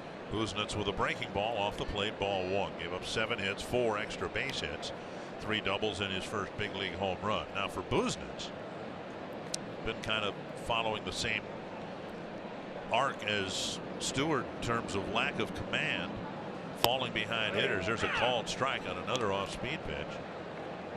especially on that pitch right there. He actually kind of, I think he got a pretty nice call there, generous call there on that breaking ball. But I think the only thing that stands in the way of this young man being a very effective reliever is command of that breaking ball that he has. Been dispatched to Rochester a couple of times expressly for that purpose. You've got to be able to command a secondary pitch, work on that, work on it, and he has. And here he is to Piscotty, pretty dangerous veteran hitter, and he's thrown 3 breaking balls in a row. And that one off the plate, a fastball, and it's 3-1. Semien on deck.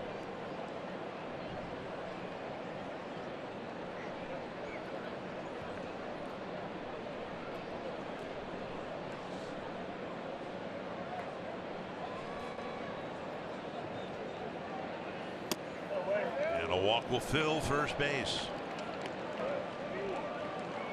Bring up Semien with 2 men aboard, the tying run at first. MLB.TV is now available at a lower price for $49.99. You can watch every out-of-market regular season game, plus get a free subscription for MLB at Bat Premium. Blackout and other restrictions apply. Visit MLB.TV to take advantage of the special offer. Semien singled in the second, walked in the fourth. Strike 1 with the breaking ball.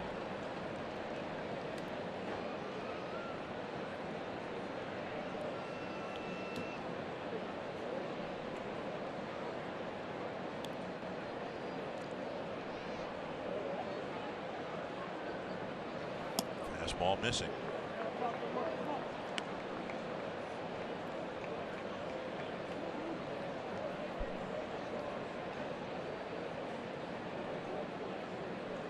Took the lead with some nice 2-out hitting in the bottom of the fourth. Now the A's aren't done with 2 outs. There's a swing and a miss at 96. Olsen with a 2-out double. Piscotty's walk. Blues trying to clean up a mess here in the 5th.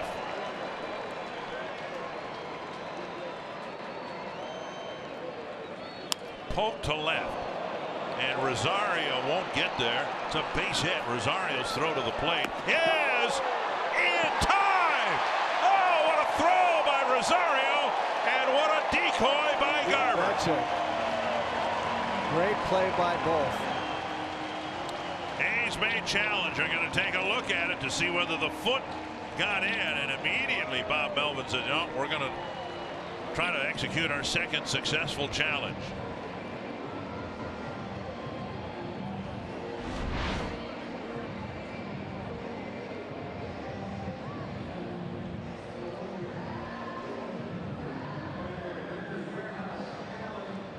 He's out. Right on the helmet. He is out, I think. Got him on the helmet right before the hand hit the base.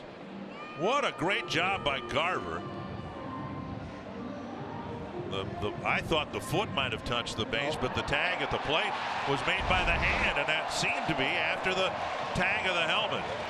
Well, it's a great throw by Rosario, a great deke and tag by Garver, and a terrible slide by the base runner, not getting his foot down. It took him an extra 3 feet.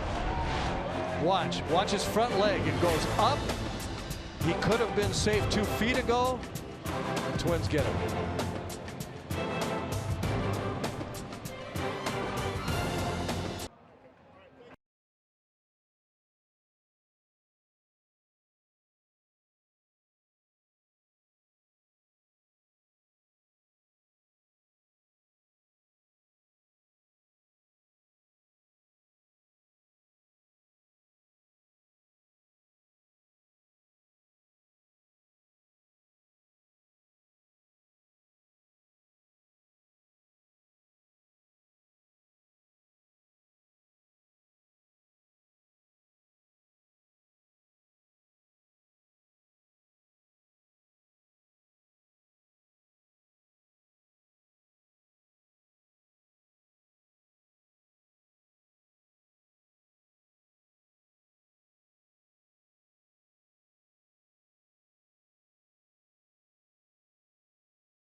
Rosario to preserve a 2-run lead.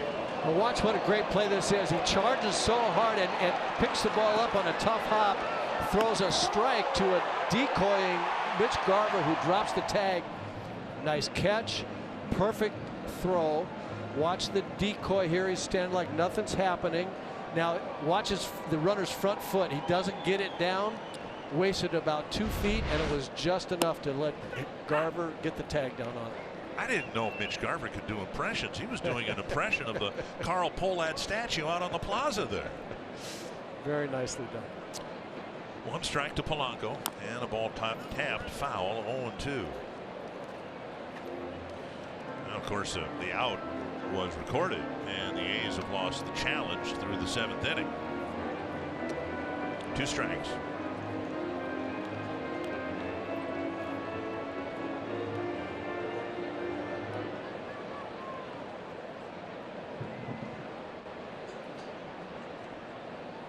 And 2. And in the dirt. A right ankle sprain for Bobby Wilson, and again, how it happened we don't know. First thing I thought of was maybe stepping on a bat as he was running out of the catcher's box to back up first base. But we'll have to wait. Maybe Bobby himself will address that after the game. Which of course aren't the deepest in the organization catching wise. Jason Castro already out for the season with a knee injury. I hope that it's just a day-to-day thing. Twins are benefited in having night games tomorrow and Saturday, but then one would think they might need somebody else to catch Sunday, and maybe Bobby will be ready by then. 3-2 to Polanco, leading off the 5th. He drove in a run with a single in the 3rd. Hits are even at 8.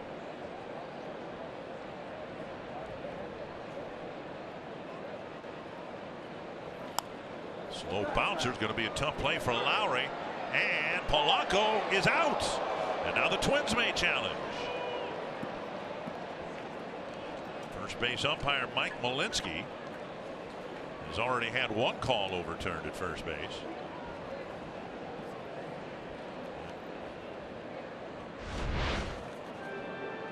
Take a look at the replay, and he's out. Yep, Twins won't challenge it. Nice play by Lowry to get rid of that ball in a hurry. Yeah, actually it was Semien over there. Semien, I beg your pardon. Yep. Swung way over from shortstop. 1 down, and now Kepler. Kepler's bounced out twice, pulling the ball to the right side. Just looking at my score sheet here, I don't believe there's been 1 ball pulled anywhere near the foul line. The hits have gone up the middle almost exclusively here for the Twins. Forsythe singled up the middle. Grossman, I think, went up the middle, did it not? Yeah, left center, just left to center. Yep. 1-1. And just missing the inside corner. 2-1. What's interesting about that is when you have a sinker ball pitcher that has as much movement as Cahill's does, going down and away, especially the left-handed hitters, the solid hits will primarily be gap to gap and not pulled, because when you pull a sinker, you really have much more tendency to hit over the top of it. Right. 2-1 to Kepler, and there's a strike. No speed pitch to even the count.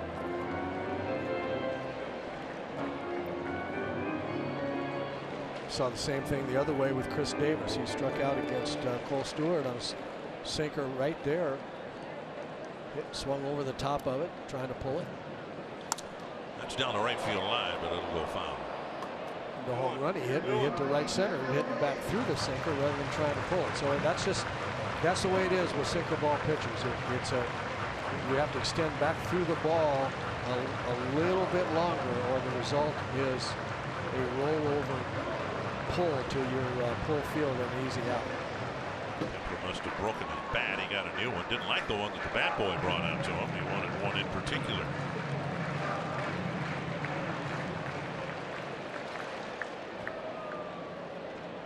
Two and two.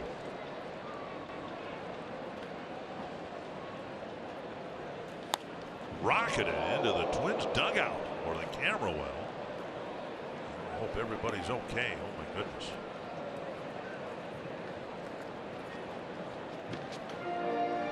Kevin Gordon nowhere to be found, of course. Oh yeah, no, he's but he's there. But I mean, he's there to be found. He tucked away behind. Yeah, limestone. He's found in total protection. Close pitch taken for ball 3.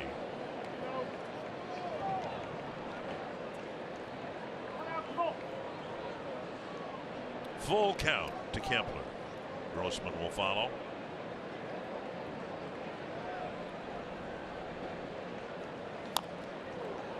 See, that's something Kevin Gordon can handle there. I bet. Yeah, see, he didn't move. He's crouched right back down there. He's behind the wall. He's got police officers protecting him. A cameraman, a camera. Another 3-2 to Kepler.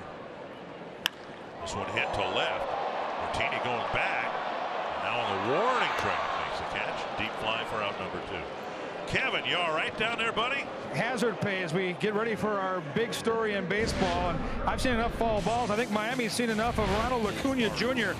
432 feet. Get this, 6 consecutive games against the Marlins. This guy's hit a home run. Not a bad rookie year either. 21 home runs now, leads all rookies. 6 games in a row, haunting the Marlins. Braves up 5-0 in the 9th. They're trying to win their 4th straight and stay on top, guys, in the NL East. They've tried to hit him. Yeah, that's great payback for that kid. Good for him. Good for him. The batter is Robbie Grossman.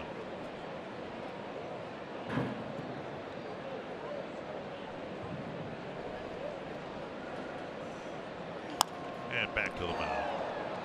Cahill makes the play and has his first 1-2-3 inning.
Ramon Laureano will lead things off.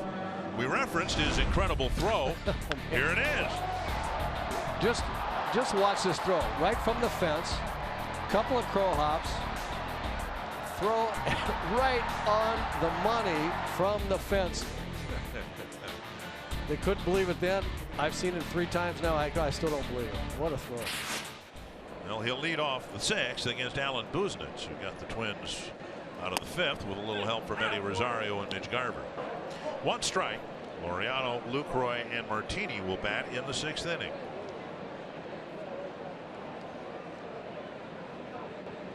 Fouled back. We've seen some times in the last week or so where Twins relievers have been brought into some tough situations, and of course the value of a relief pitcher greatly reliant on the ability to strand runners, but we've had some bases loaded, nobody out situations. Trevor Mays had one against the Tigers.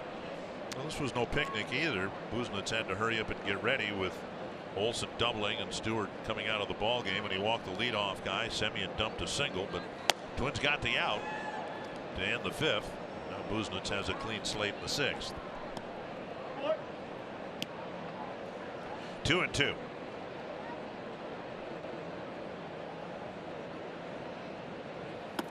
Got him with an off-speed pitch. I think a pitch was a strike and the swing was called. He was out twice. Well, the pitch, I don't know if it was high enough to be a strike or not, but it was close enough. After all those 96-mile-an-hour fastballs, you just have to respect the speed, the velocity of the fastball, and then you get out in front of that real sharp breaking ball, and that's the one that Busenitz has to command. If and when he does, he's going to be very, very good. Lucroy takes a strike. That's beautiful right there, to be able to throw a tight little breaking ball in for strike one, to start an at bat, start somebody with it off in the at bat. That makes the fastball even faster. Mauer fields the second hop. Busenitz at the bag, 2 down. Twins fans, if you can't catch the games on TV, stream them live on your mobile device with Fox Sports Go. Download the app, take Fox Sports North and Twins baseball wherever you go. Well, this is Alan Busenitz's time. He just turned 28 years old yesterday. He's not 23 or 24. He's been at this for a while, and things need to happen for him, and it's encouraging to see an improved breaking ball. We've seen him with that fastball eat up some really good hitters, but you've still got to have that counterbalancing secondary pitch. Absolutely true. And the thing about the 2 pitches that he has, they're both surprising enough to a hitter. The fastball is lively enough, breaking ball is sharp enough. So the combination of the 2, if you're looking for one, the other one will just buckle you. And if you can throw the 2 of them for strikes, anytime you throw either one of them can be a surprise pitch. There's a little changeup.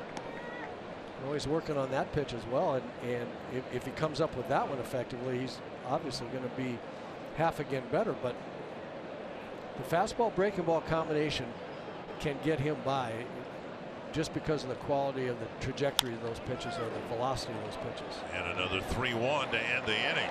Busenitz cruises through the 6th.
Sports North is brought to you by Menards. Save big money at Menards on all your home improvement needs. And by Dodge. Join the brotherhood of muscle at the Dodge Summer Clearance event and get a great deal. Twins hoping to extend what's been a really good run at home in the middle months of the season. Tough task. The A's playing as well as anybody in baseball. Yet the Twins have a 2-run lead, and now Yusmeiro Petit will come in and pitch for the A's. You see Petit's numbers here, surprisingly good strikeout to walk ratio. He's been better when he starts innings, much better than when he inherits runners, but he's been a workhorse for Bob Melvin out of the A's bullpen. Cave with a single and a run scored. See if he bunts here. Strike one. A's have a pull shift on, and Chapman, the third baseman, equidistant between second and third. Wouldn't take much of a bunt to get Cave on first base here. Well, I'm just going to tell you that Matt Chapman playing right there is like somebody else playing in on the grass. Yeah, that's true. He is amazingly quick and agile. Has a fantastic arm. He just owns that third base position. Just dominates defensively over there. He went from the front of the or back of the infield grass to the front of the outfield grass after the second strike. And there's strike three. Cave on 3 pitches is out quickly. And that'll bring up Adrianza.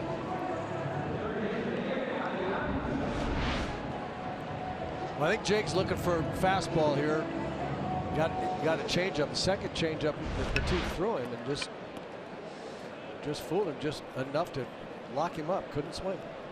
Adrianza backed up Cave's single with one of his own, and by the end of the inning, the Twins had 3 runs. That's down the right field line, but will hook foul.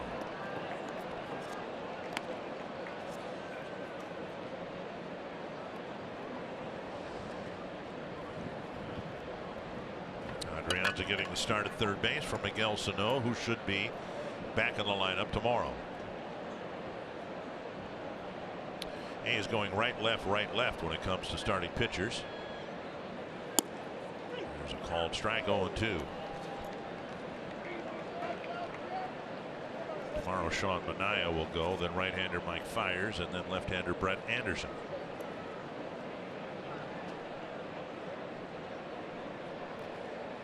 Two strikes. One hop backhanded by Semien. 2 down. And that'll bring up Garver. Are you game for a little excitement? Head to FoxSportsNorth.com. Submit a photo and message for the opportunity to be featured in the Minnesota Lottery Winner's Circle during the broadcast and receive $100 in scratch tickets with the Minnesota Lottery. Every day is game day. 7 straight batters have been retired now. 5 by Cahill, and now 2 quickly by Petit. Garver with the biggest hit of the ball game. He hit technically a pinch hitting appearance for Garver, hitting in what was Wilson's spot. Wilson left with the sprained ankle. Up and away, ball 1. Garver drove into the gap in left center field. 1-0.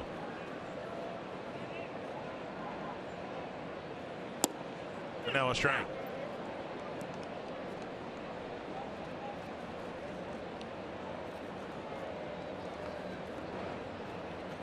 Trevor May getting loose. He may pitch to the A's in the 7th.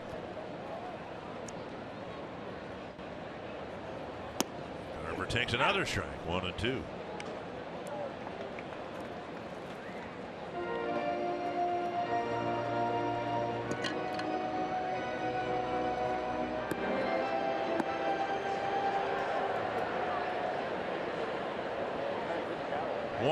To Mitch Garver. Foul.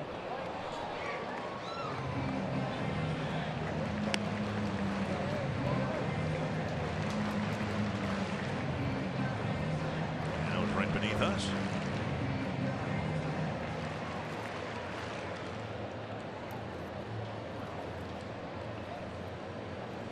One and 2. And Garver swings and misses. Petit comes out of the pen and has a 1-2-3 inning.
2. Chris Davis did it again. 39th home run of the year off the facing of the second deck. He's added another run in the second. Twins tied the ball game in the third and took the lead on Mitch Garver's 2-run double in the 4th inning. And Joe Mauer with the base hit that drove in a run, and that hit also tied Rod Carew on the all-time hit list for the Twins. And so now Trevor May comes in to pitch to the A's in the 7th inning. It will be Chapman, Lowry, and Davis facing Trevor May. Trevor May, having worked his way back from elbow surgery, so far has pitched very, very well. Got his fastball velocity back and throwing his breaking ball for a strike, but he's got his work cut out, as does the entire Twins bullpen. This A's team, the best in the major leagues at scoring runs from the 7th inning on. They're tough. One of the reasons they've got literally a perfect record leading after 7 and 8. They keep adding on late in the ball game. And there's a strike on the outside corner. Chapman has 2 hits already today. He popped up in the first, singled in the third, doubled and scored in the 5th.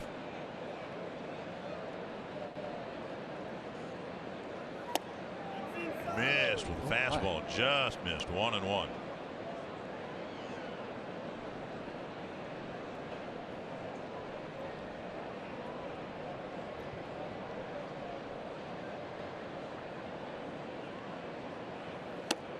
And now 2-1. And the A's 53-0 with a lead after 7, 62-0 with a lead after 8.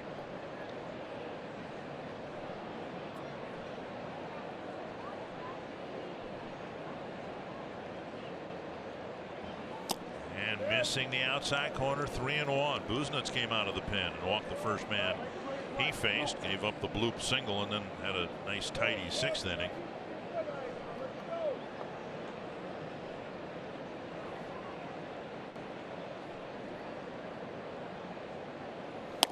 Strike. You look at the middle of this Oakland lineup, and they've got some pop. Chapman with 17 home runs, Lowry 19, Davis 39, Olson 23. Piscotty 16, Semien 10. Yeah, they can hit. Their slugging percentage. Got him. Yes, sir. Right on the outside corner. 1 down. They're a slugging percentage crew, and as a matter of fact, pretty good on base plus slugging. As we look at the last pitch, just burned a fastball. It looked like it was just off the plate, but got the call. Well framed, shall we say, by Mitch Garver. Replay brought to you by Carrier. 1 down, and now Lowry. When you have a lineup like that, you can't afford to walk anybody, because exactly right. Yeah, I mean, and May kind of danced around the fire a little bit, but at least he didn't walk him. Because the thing is, with all these guys 2 through 6 or 7, their slugging percentage and even on base percentage, they will take a walk. They'll strike out. But between numbers 2 through 7 in the lineup, somebody is going to run into a mistake, and you can't put any other guys, on. You have to make them swing the bat, because they've just got too much power, extra base hit power up and down that lineup. Down and in, and it's 2-1.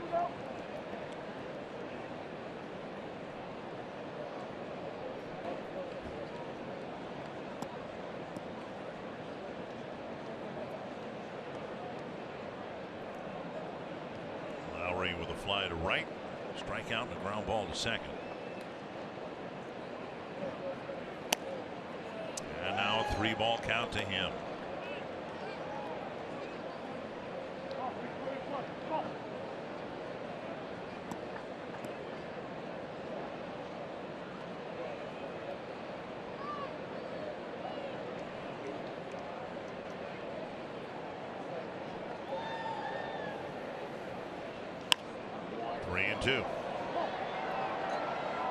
A's are 26 and 10 in 1-run games.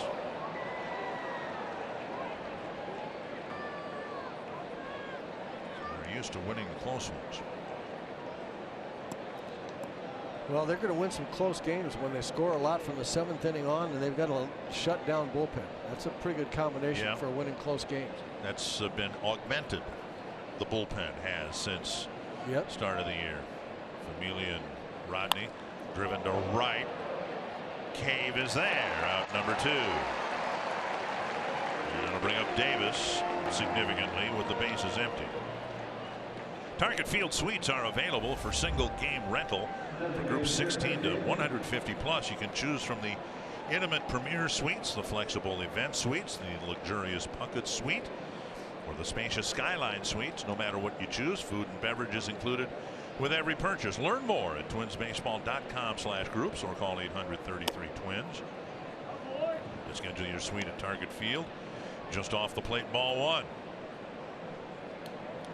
Davis homered on his first swing of the night off the facing of the second deck in right field. Since then, a couple of swinging strikeouts.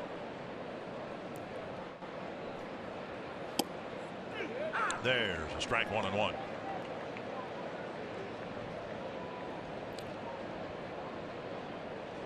There's a phrase used in by hitting coaches, has been used forever and ever, as we look at Taylor Rogers getting loose for the 8th inning. Tapper to third. Adrianza charges. Fires to Mauer, and May has a 1-2-3-7.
Quick 2-0 lead, but bullpen's done pretty well. Buznitz did his job. May's done his, and Mauer's done his. He picked up a base hit, an RBI single that tied him with Rod Carew on the all-time hit list. How would you contrast the two hitting styles?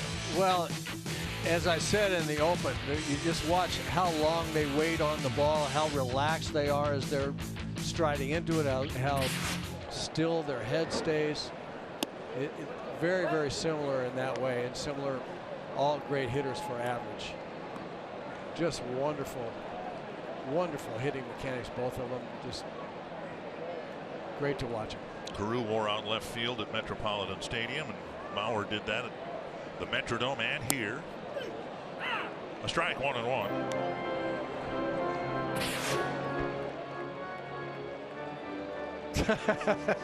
How does he do that? That's like I just saw that so many times.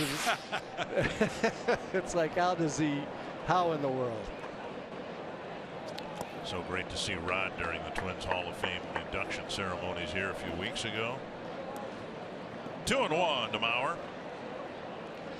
But I remember that. That was in 1977 when Rodney hit .388 and also hit 14 home runs, I think. So he was doing it all. I mean, I remember walking away from that home run that he hit The guy's hitting 400 and hitting the ball out of the ballpark, and it's just like, man, I'm in the presence of something unbelievably special here. As we have been watching this guy hit right here.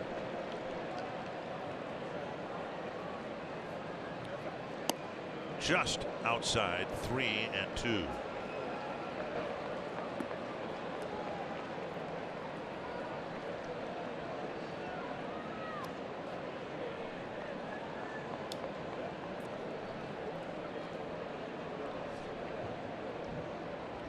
Forsythe and Rosario. And the ball nice, sliced foul.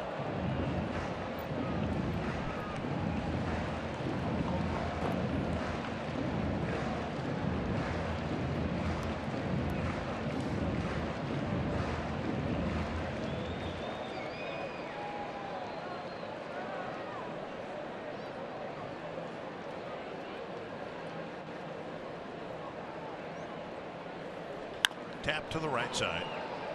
Easy play for Lowry. One away. Both bullpens getting the job done here.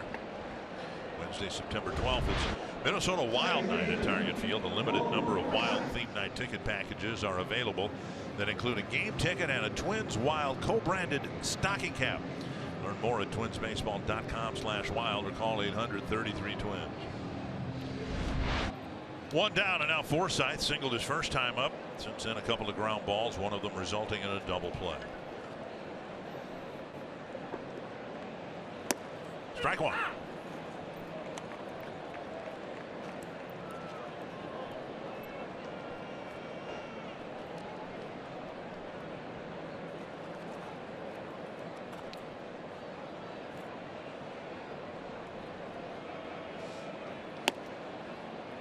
And now a ball, 1-1. The math quite complimentary to Forsythe. 72 at bats, 27 hits as a Twin, and he hit just 207 for the Dodgers. And he's hit nearly twice that much for the Twins. Strike on the outside corner, 1-2. Brian Dozier doing fine for the Dodgers, pretty much doing for the Dodgers what Brian did for the Twins. Hitting, last time I checked, I think 230 for the Dodgers. With some typical Dozier power. Right. Forsythe, on the other hand, he's not an eye-popping player. He's a solid second baseman. He's a solid at bat, time in, time out. I think he's a professional baseball player. He goes about his job in a very professional way and gives you tough at bats, makes some routine plays. Fought off a breaking ball there.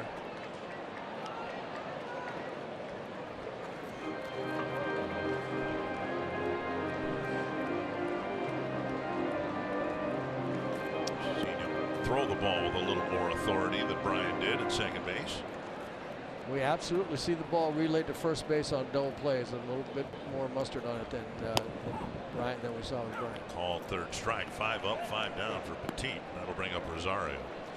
Time now for tonight's Coors Light refreshing finish. It was the finish of a throw that was right on target to a decoying catcher. Terrific play by Eddie Rosario. Nice decoy and tag by Mitch Garver at the plate. Right on the helmet before he gets his hand on the ball.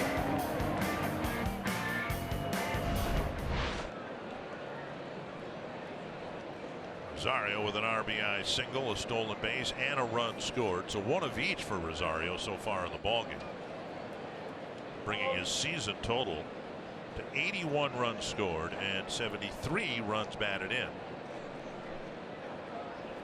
Twins with 35 games left after tonight.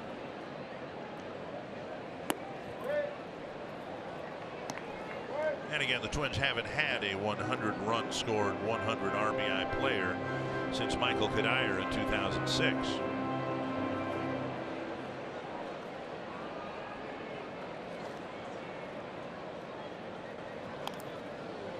Top foul, 1-1.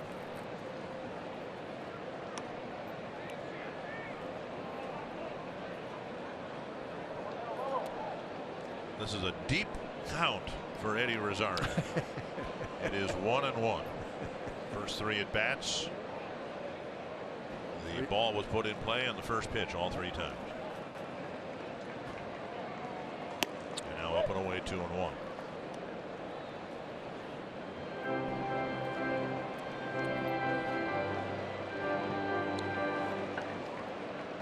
Taylor Rogers, Matt McGill getting loose.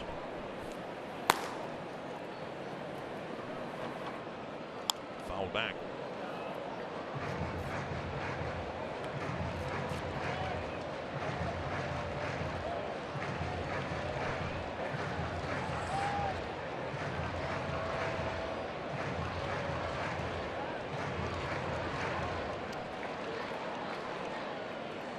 Two and two.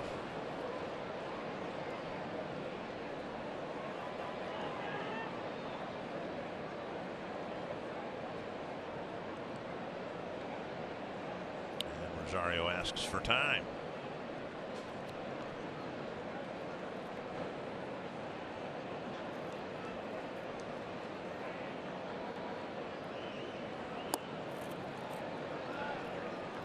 And outside. It's 3-2.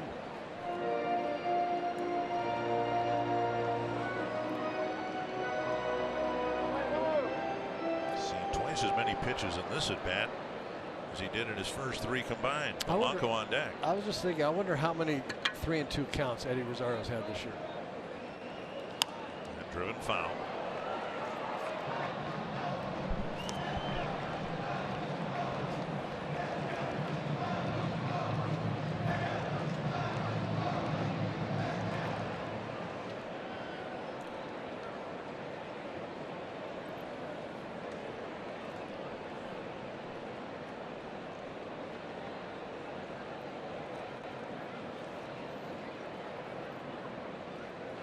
Back to the pitcher. And the long at bat ends in a number to the mound. Another 1-2-3 inning. And we head to the 8th.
America's Studio Sports Update.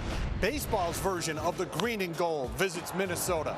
Join us Friday night when the Twins get set to take on the Oakland Athletics. Our coverage begins Friday night at 6:30 on Fox Sports North. We're in the top of the 8th. The Twins up 5-3. This copyrighted telecast is presented by authority of the Minnesota Twins and may not be reproduced or retransmitted in any form. And the accounts and descriptions of this game may not be disseminated without the express written consent of Minnesota Twins, LLC. How lucky am I? I get to work with all these great former Twin players. Bert Blyleven, Roy Smalley, Jack Morris, Troy Hawkins, Torrey Hunter, Justin Morneau. And Taylor Rogers will pitch for the Twins for the 58th time this year. Olson, Piscotty, and Semien await. Up and in, ball 1. Olson with a double and a run scored in the second. He also doubled and chased Cole Stewart with 2 outs in the 5th. Half swing. Nope. And it is 2-0.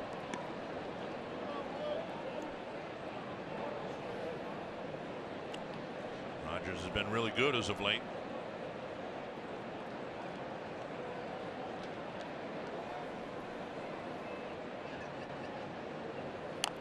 Check, swing, and a foul. We talked about how good the A's are in scoring runs in the 7th inning. From the 7th inning on, they lead the major leagues in that category. And we talked about their lights out when they're ahead after the 7th inning. They haven't lost a game. I think they're 50. What did you tell me? 53-0. Yeah.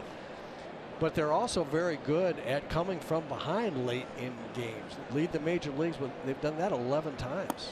Behind after 7 and come back and won 11 ball games. So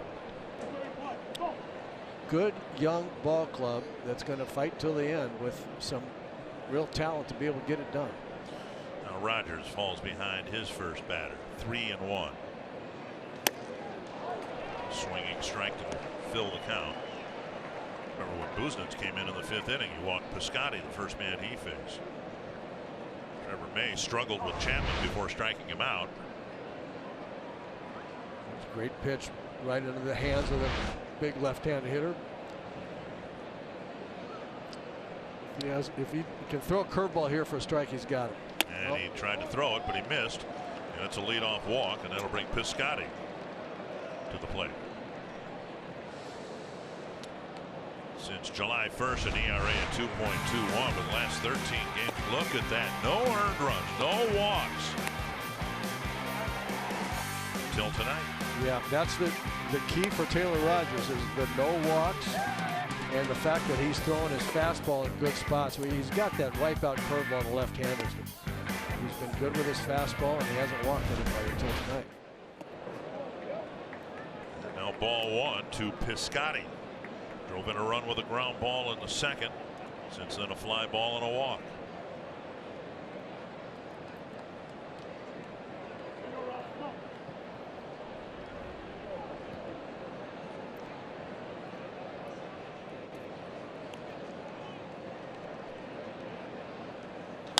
Driven foul. And the strikes have come with the fastball in Rogers' appearance, and he's had a hard time commanding the breaking ball.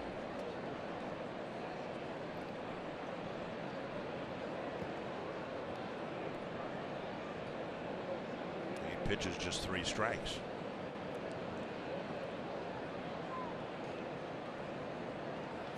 There's a breaking ball over the plate. It's fouled back. 1-2.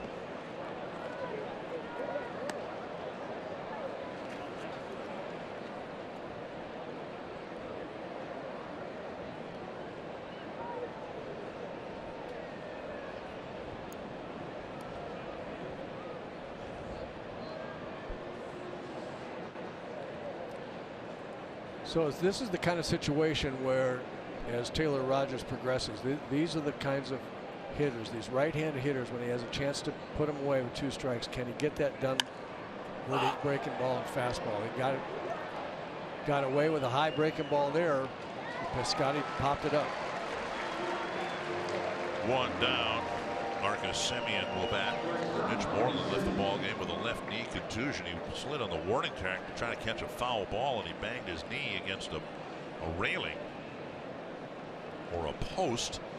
At any rate, last thing the Red Sox need with Chris Sale on the disabled list for the 2nd time is to have key guy in their lineup miss much time. Rogers comes out, he walks 1, gets the next guy to pop up, and McGill will try to get outs 2 and 3 here in the 8th inning.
out leadoff man with the Twins leading by 2. Fox Sports North is partnering with Girls on the Run to find responsible, enthusiastic males and females to serve as volunteer coaches.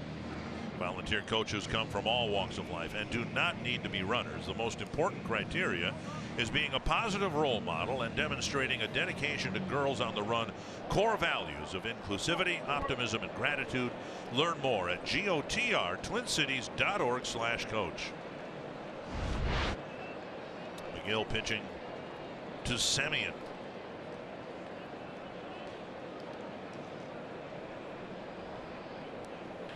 Scalded down the line, but foul by a foot. Semien put the barrel on it and hooked it foul. 1 strike.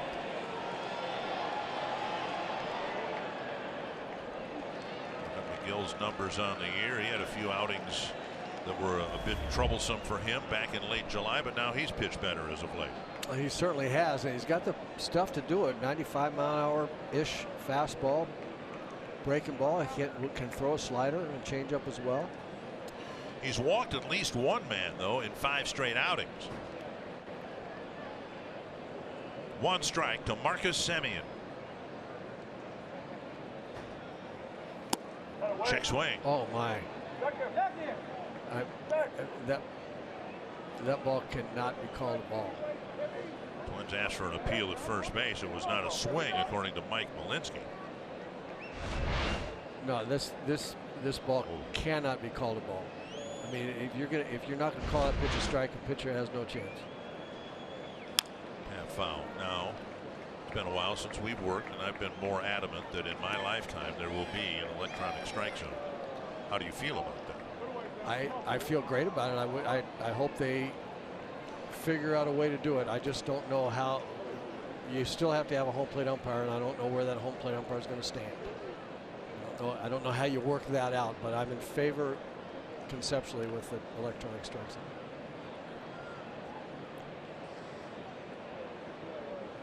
Foul back.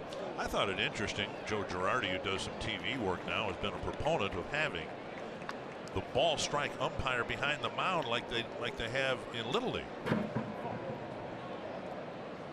This is a 12-year major league catcher, and he said you can call balls and strikes better from out there on the other side of the mound than you can behind home plate. 1 and 2.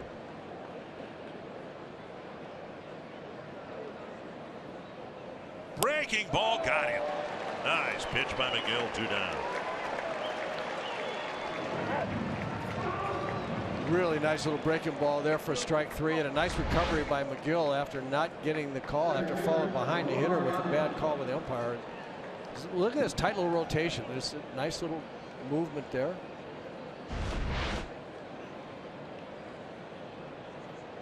Two down, runner still at first, and now Ramon Laureano.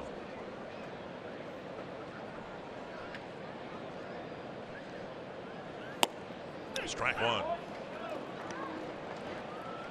Laureano on the night, a single and 2 strikeouts.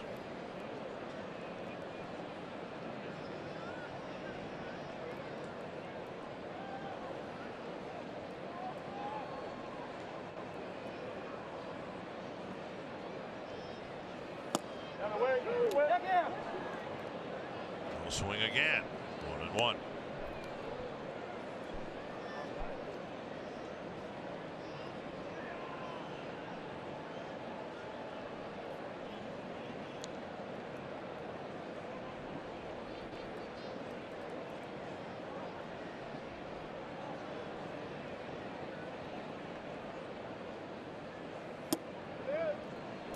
Missing low, 2-1.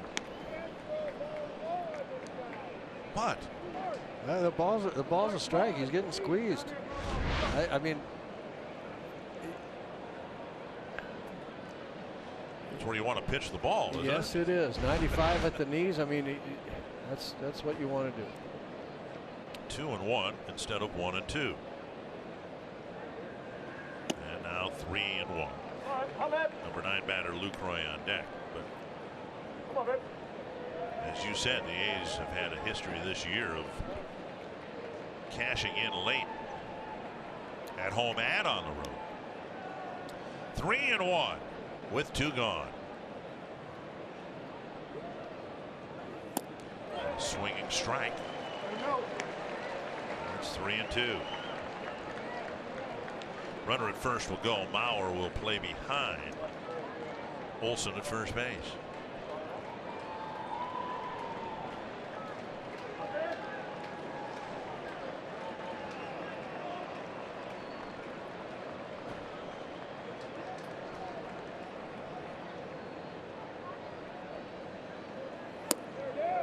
And a walk, first and second, for the number 9 batter, Lucroy, who's being called back to the dugout.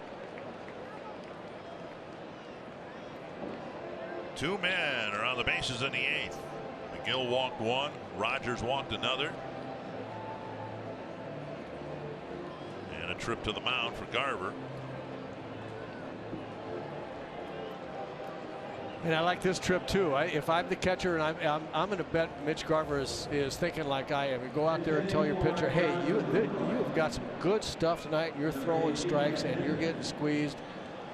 Keep doing what you're doing. These guys got to swing at those pitches eventually. You don't want to give in and throw the ball anywhere else. Just keep doing what you're doing. It'd be a really good time just to go out and pump up your pitcher about how well he's throwing, because it's the truth. You don't want any negative thoughts in your pitcher's mind about, gosh, what do I have to do to throw a strike? Do I have to throw it right down the middle? That's a nice little trip right there. Chad Pinder will pinch hit for Lucroy. 2 for 13 as a pinch hitter.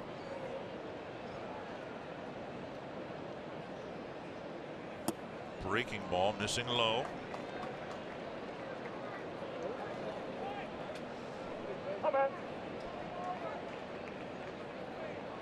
Since Stewart left the game, the A's have put 4 men on base, 3 of them with walks. 2 of them here in the 8th inning.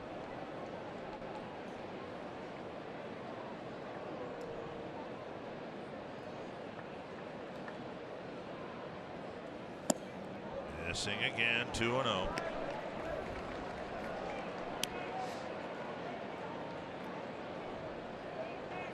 Hildenberger getting loose. They'd like to have him start the 9th inning. They may need him here in the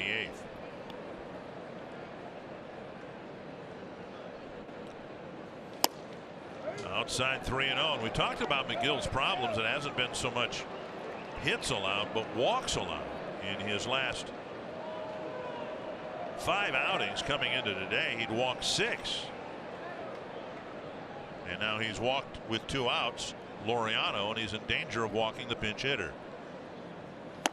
Down the middle of strike.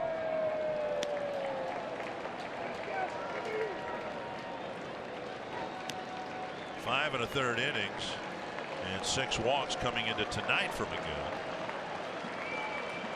And now 3-1 to Pinder.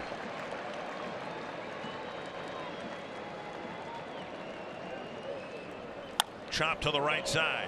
Forsythe gobbles it up, throws him out. And the A's strand 2 in the 8th.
5 and Oakland 3. Stay with us directly after this baseball game for Twins Live, presented by CenturyLink. We'll take a look at how Joe Mauer made some history tonight. It was a very important hit back in the 4th inning. Eddie Rosario, as he's done all season long, bringing the offense and bringing the defense. A couple of critical plays there. And we'll hear from the manager, guys, Paul Mauer, on this series. A lot of eyeballs on this one because of the Oakland A's and where they're at. And we'll see if the Twins can get the win and make the manager smile tonight. Well, thank you, Kevin. Yeah, the Twins hoping to continue to play well at home. They've got a lead as we go to the bottom of the 8th inning. And it'll be the middle of the Twins lineup: Polanco, Kepler, and Grossman. Facing the Oakland closer, Blake Trinan, who's been outstanding. Yes, he has. A 0.87 ERA. Opponent batting average of 178. 62 innings, and he's given up 1 home run. 1-0 to Polanco.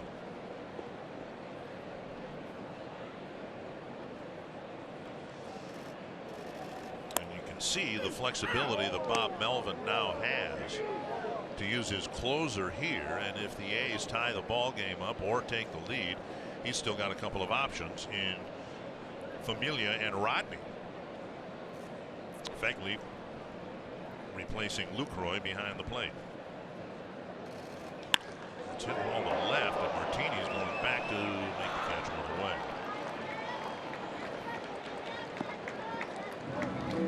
The numbers are just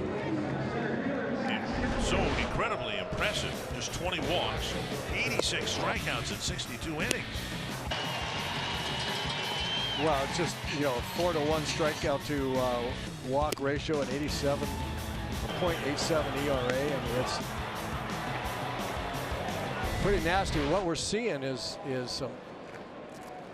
You see that ERA leading all relievers, but nasty stuff. 98 miles an hour, and the ball's sinking like crazy, like Cahill's do. At the knees, a strike to Kepler. Counting the final 5 batters that were retired by Cahill, now 12 in a row have been retired.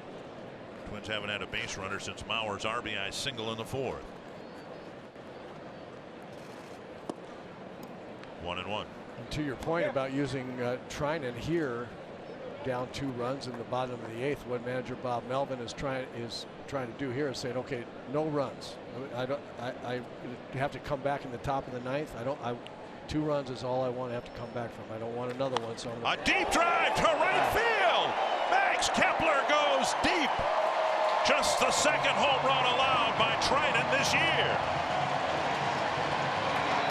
And all of that strategy just that I was trying to tell you just went out the window. Because Max Kepler nailed a breaking ball down and in.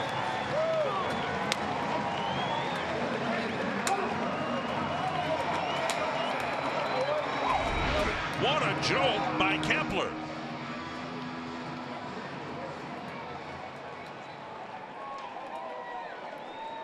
Boy, that's a beautiful swing. For Kepler, his 18th home run of the year, and the lead is 3. Here is Grossman.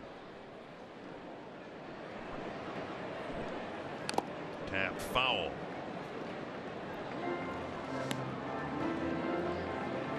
That is a shock to the A's system. I will tell you that. They're just the last thing on Bob Melvin or anybody else's mind was that Trinan would give up a home run here in the 8th inning, and Kepler put a beautiful swing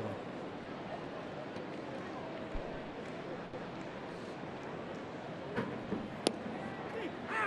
Strike, and it's 0-2.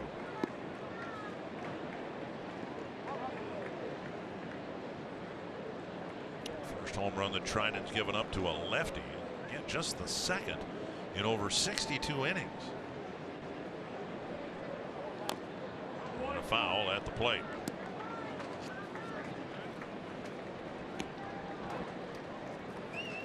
Well, I'm sitting here looking at his stuff, and I can see why he doesn't give up any home runs. I can see why he's got a .87 ERA with his velocity and movement and trajectory of his pitches that he's throwing, and yet Max Kepler just put a charge in. 1-2 to Grossman.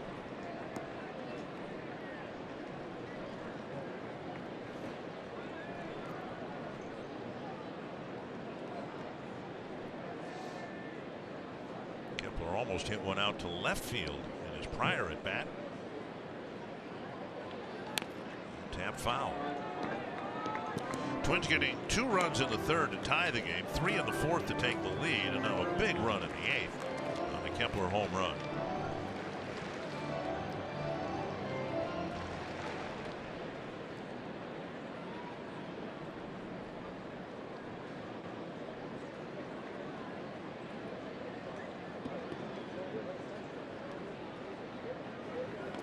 That's strike 3. A long carom off the limestone, and Grossman is thrown out with the throw from Fagley going right over his helmet. 2 down. Take a look at the StatCast detail on Kepler's home run.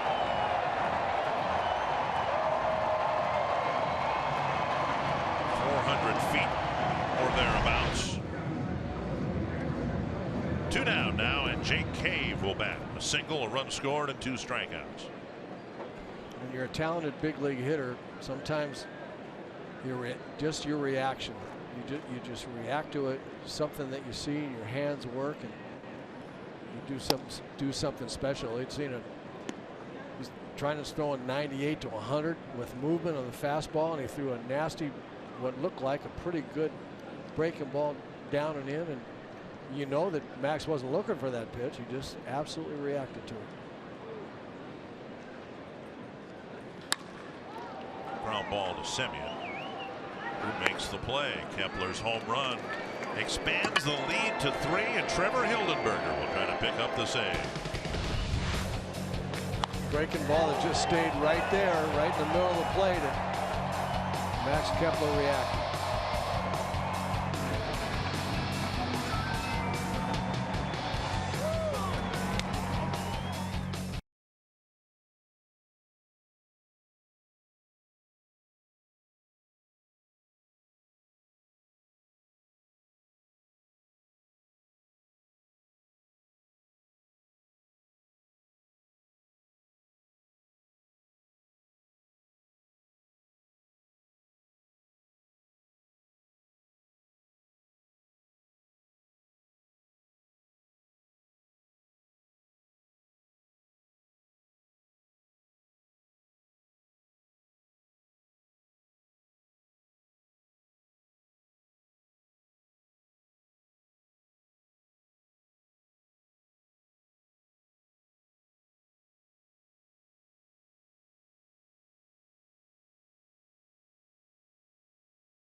.6-3, Twins looking to pick up win number 61 on the year. Trevor Hildenberger has a save opportunity here with a 3-run lead.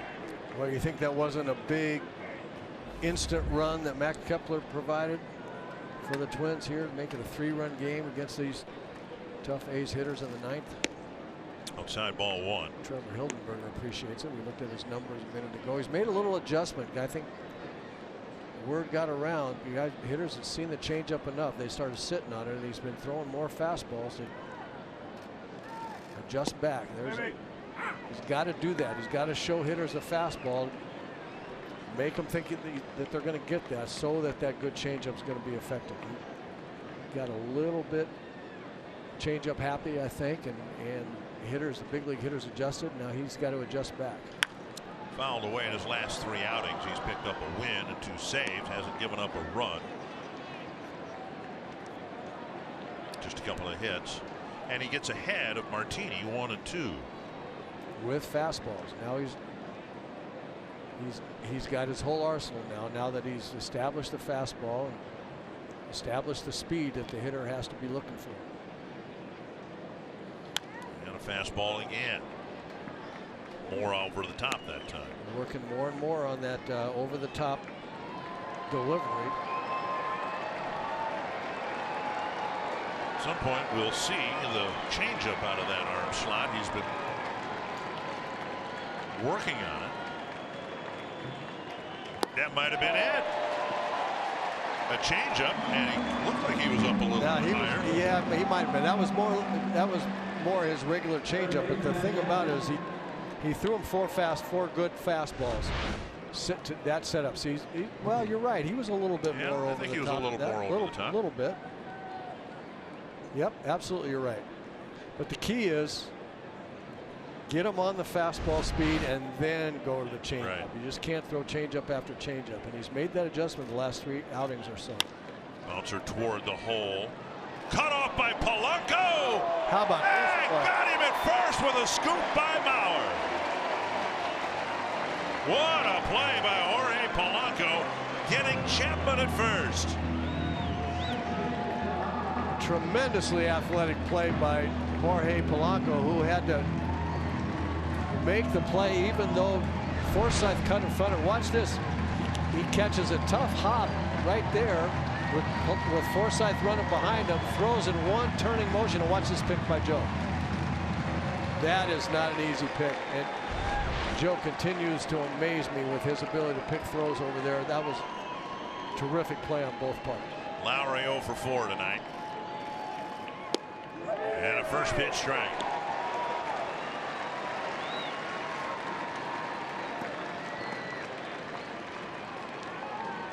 Since the middle of June, the A's have only lost 15 games. When trying to win the opener of 4. 1-1.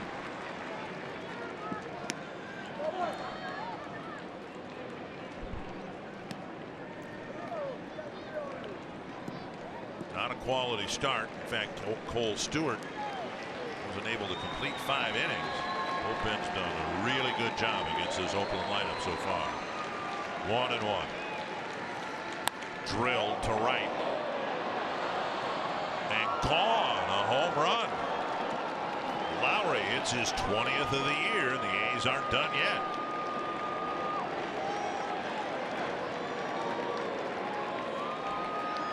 That'll bring up Davis.